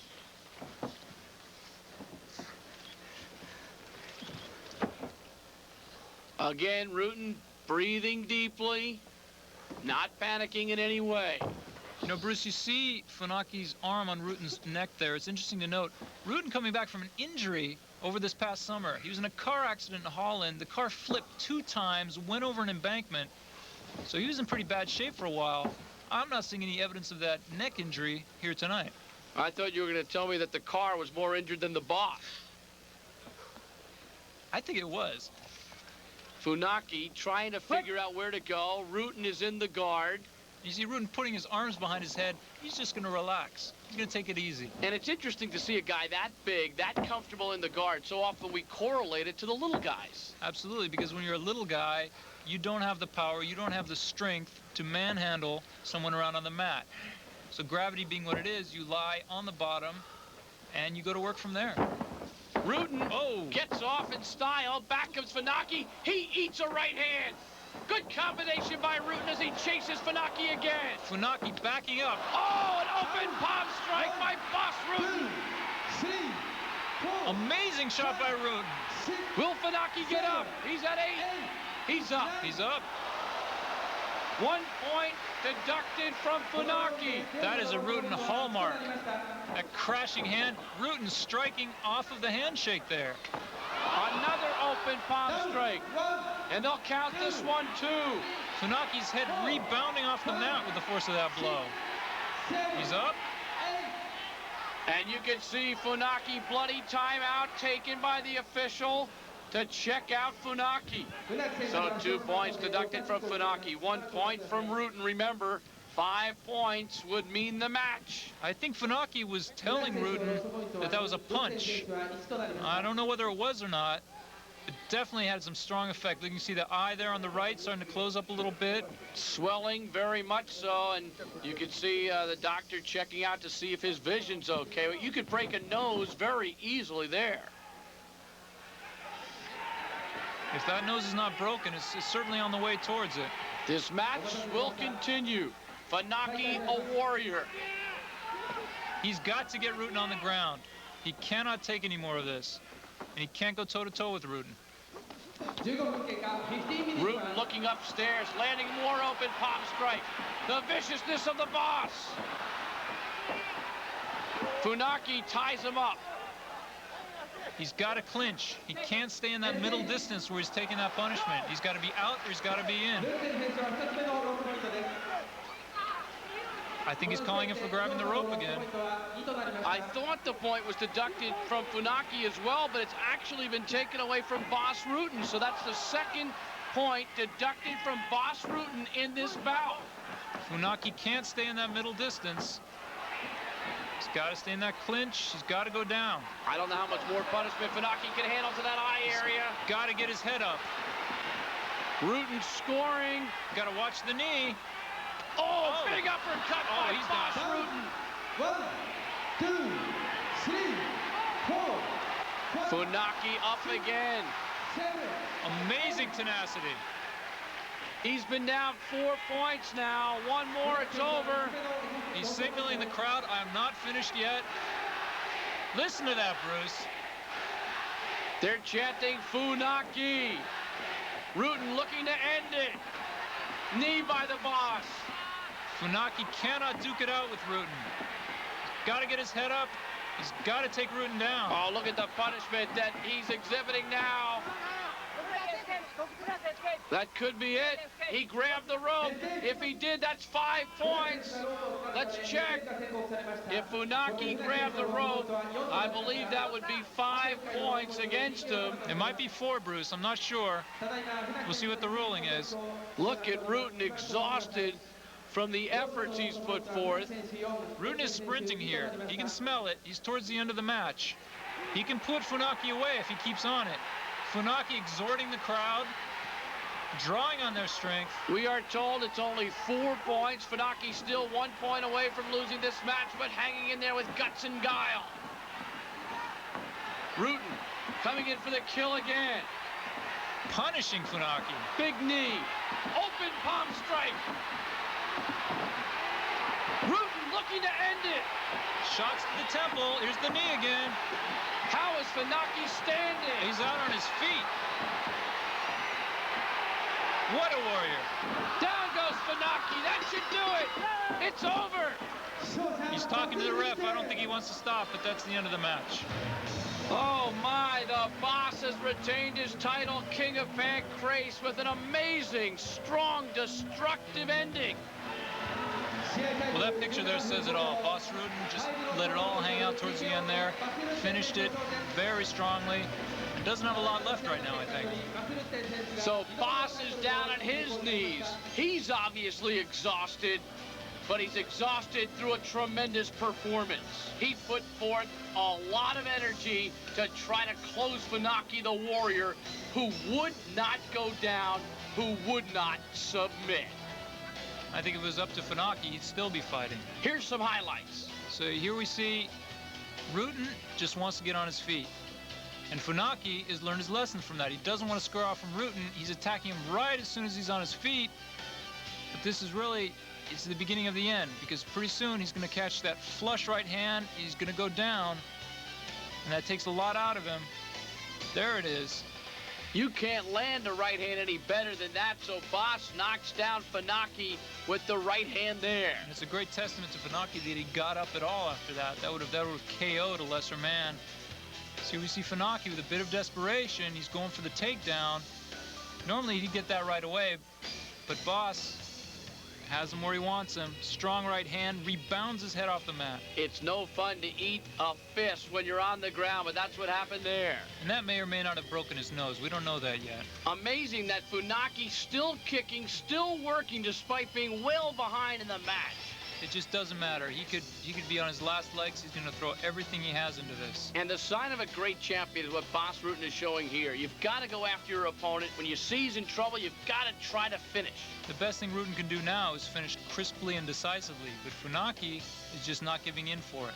So Boss has to work extra hard. He tries to use the knees, and then he resorts to more uppercuts and big palm strikes. I think Boss probably in his head is a little bit surprised this man is not going down. This man is taking punishment that has put out many other fighters, and he's still standing. And good defense by Funaki, still throwing the right hand, protecting against the knee. You saw Boss trying to load up on the knee, but he couldn't land it, so he had to resort to the punches and finally knocked him down. And you see that uppercut just set him up for the clear shot to the side of the head, and down he goes again. And Funaki, even though he's bewildered, is back somehow. It's amazing. I was surprised the ref didn't stop it at that point, but I think they just wanted some more action. I definitely think the ref could have stopped it and saved some punishment, but Funaki didn't want to go that way, and the fans didn't want to let him go that way either. Absolutely not. Funaki towards the end exhorting the fans, getting them excited.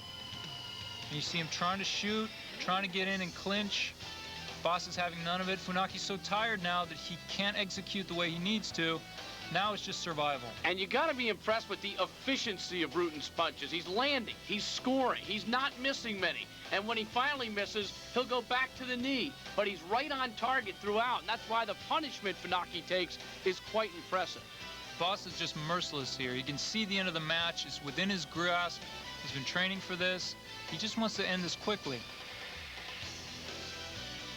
And there you see Funaki, he's out on his feet. He's in a primal place right now. He's not even thinking. He's just moving. He's just reacting. He's just doing what he can do to stay up on his feet. And there's the final knee by Boss, signaling the end of the fight.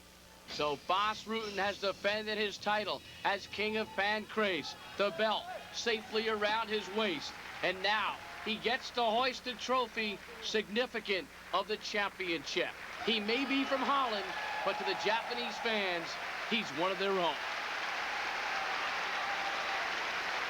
So that's about it from here, from the Tokyo Bay NK Hall. This has been Tokyo Tough, where the King of Pancrase, Boss Rutten, has successfully defended his title by defeating Funaki by TKO. So join us next time for Pancrase. And don't forget, Saturday, December 7th, for the Ultimate Fighting Championships, Ultimate 96. So for Eric Perret, I'm Bruce Beck. We'll see you next time, everybody. Sayonara. Ultimate action. Ultimate fighters. The Ultimate Fighting Championships Tournament of Champions.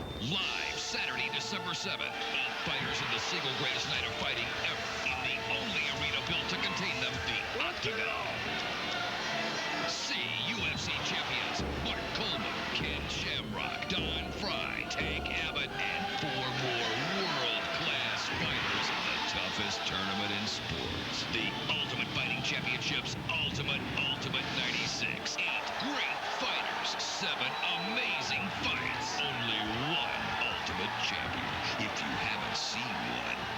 This is the one to watch. Don't miss the Ultimate Fighting Championships Ultimate 96. Saturday, December 7th. Live on pay-per-view. See is believing.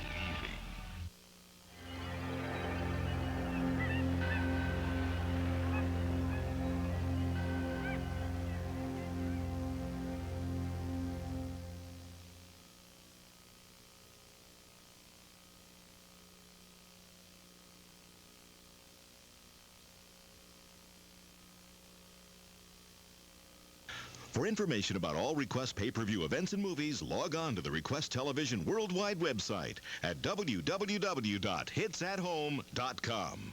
It's Japan's toughest combat event, Pancrase. See battle-hardened warriors square off in Tokyo Tough, featuring Holland's Boss Rutten versus Japan's Funaki for the coveted title, King of Pancrase, Tokyo Tough. Where only one man will leave the ring a king. Don't miss an explosive night of fights. Pancrase, Tokyo Tough on pay-per-view. Next on Request pay-per-view.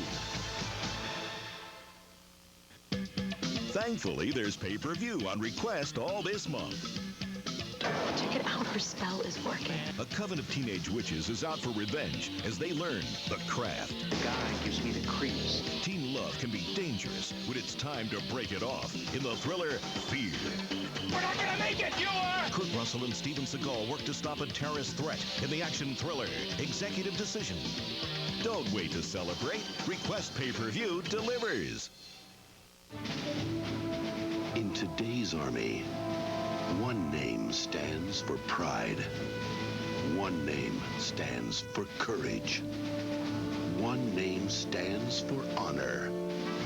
One name stands alone. Bilko! Yes, my colonel. We have rules and regulations. Sergeant Ernest G. Bilko. Let's go, campers! Wakey, wakey! I'm talking about a gambler. A conniver. Any one of these men would take a bullet for you. Well, not in the chest. No, not in the chest. Certainly. A man who will sell you your own mail. Doesn't the Army issue towels? The Army? Get him a set of towels. The fluffy ones. The introductory price. He's calm under pressure. Now, where did that one go? Brass! Cool under fire. We discovered a number of possible irregularities. Sergeant Bilko! Colonel Hall, you look fantastic, sir. Have you lost weight? And courageous under attack. Make the bad man stop. From Universal Pictures and Imagine Entertainment comes a man whose methods Let's do the grab the rifle by the bottom thing. Arr! are anything but approved. You woke me up for reveille? Drop and give me 20. Whose orders All right, 1. We're going for 1. are anything but regulation. Are these yours? It is my understanding that you can no longer ask me these questions, sir. And whose training is anything but basic. He wet his bed. Oh, well, once in a while. No, he did it from across the room. Steve Martin, Dan Aykroyd, and Phil Hartman. I'm just so damn proud. Sergeant Bilko. Bilko! This week on Request. Pay-per-view brings you action like you've never seen before. From the producer of Lethal Weapon, Executive Decision.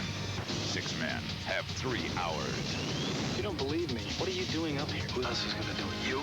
To board and rescue a plane 5 miles above the Earth. Are you saying nerve gas is on board? Yes, sir. Now the clock is ticking and time is running out. Kurt Russell, Steven Seagal, Halle Berry. We're not gonna make it, you are!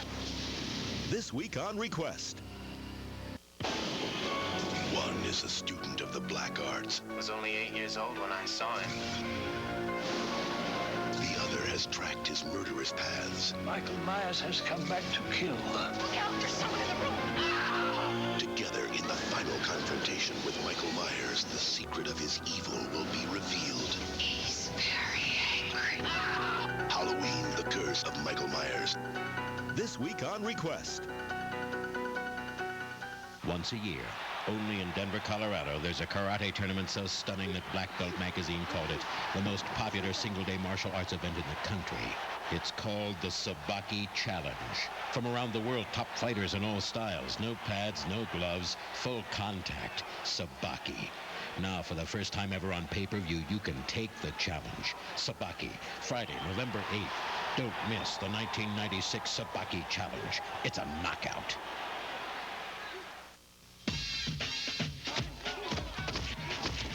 It feels like we're going to have a meltdown.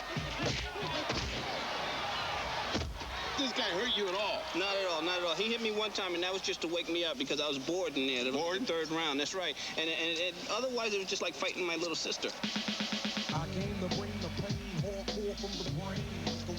The world of boxing is not what it used to be. Look at you now. Who the champ now? Who the champ now? He's got a gun. Didn't I tell you you're gonna get your shot? You ain't my daddy, are you?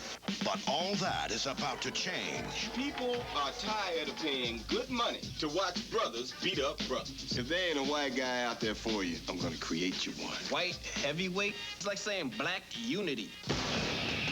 I want you to return to the ring. I don't fight anymore. I guarantee you $10 million.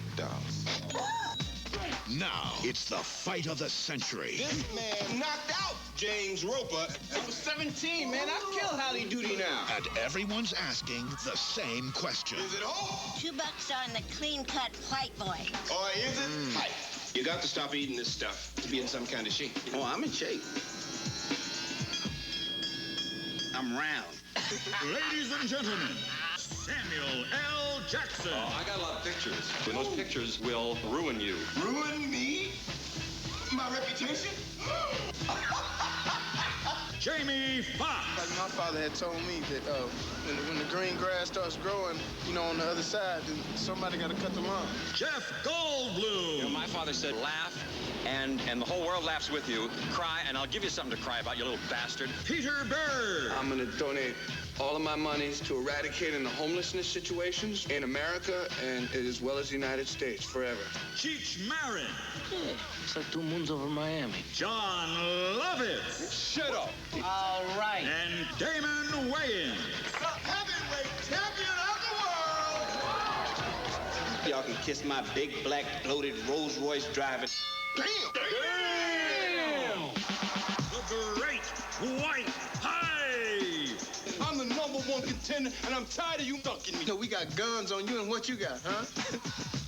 You got a whole bunch of guns with lasers. Woo. But I mean, you know, does violence really solve anything? This week on Request.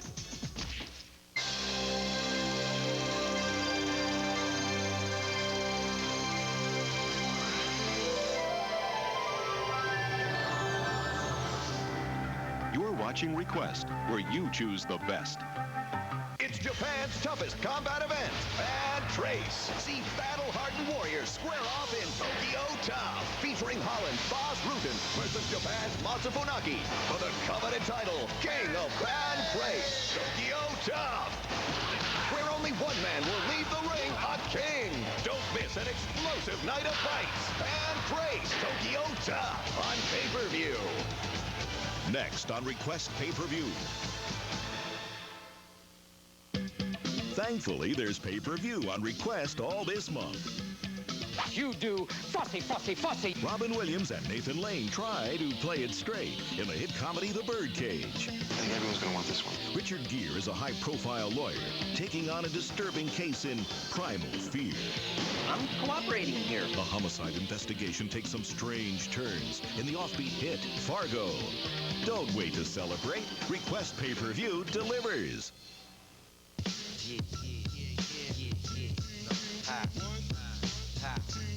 Life's a chess game, Juan. This is a crucial move. I want you to think it over.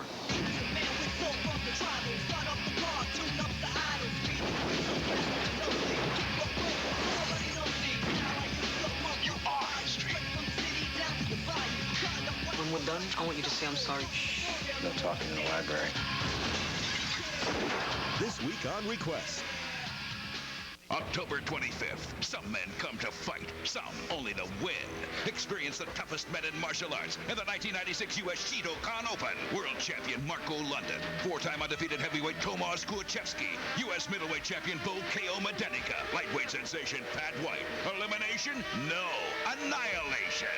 The 1996 U.S. Shidokan Open, October 25th at 9 p.m. only on pay-per-view. Order Shidokan and get a month's trial membership at participating World Gym locations. Call your cable operator for details.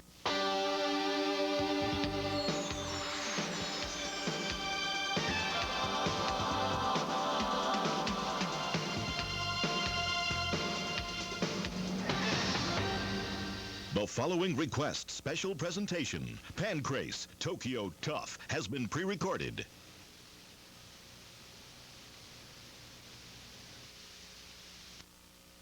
The following program may contain violent acts, mature themes, or scenes which may not be suitable for all audiences. Parental discretion is advised.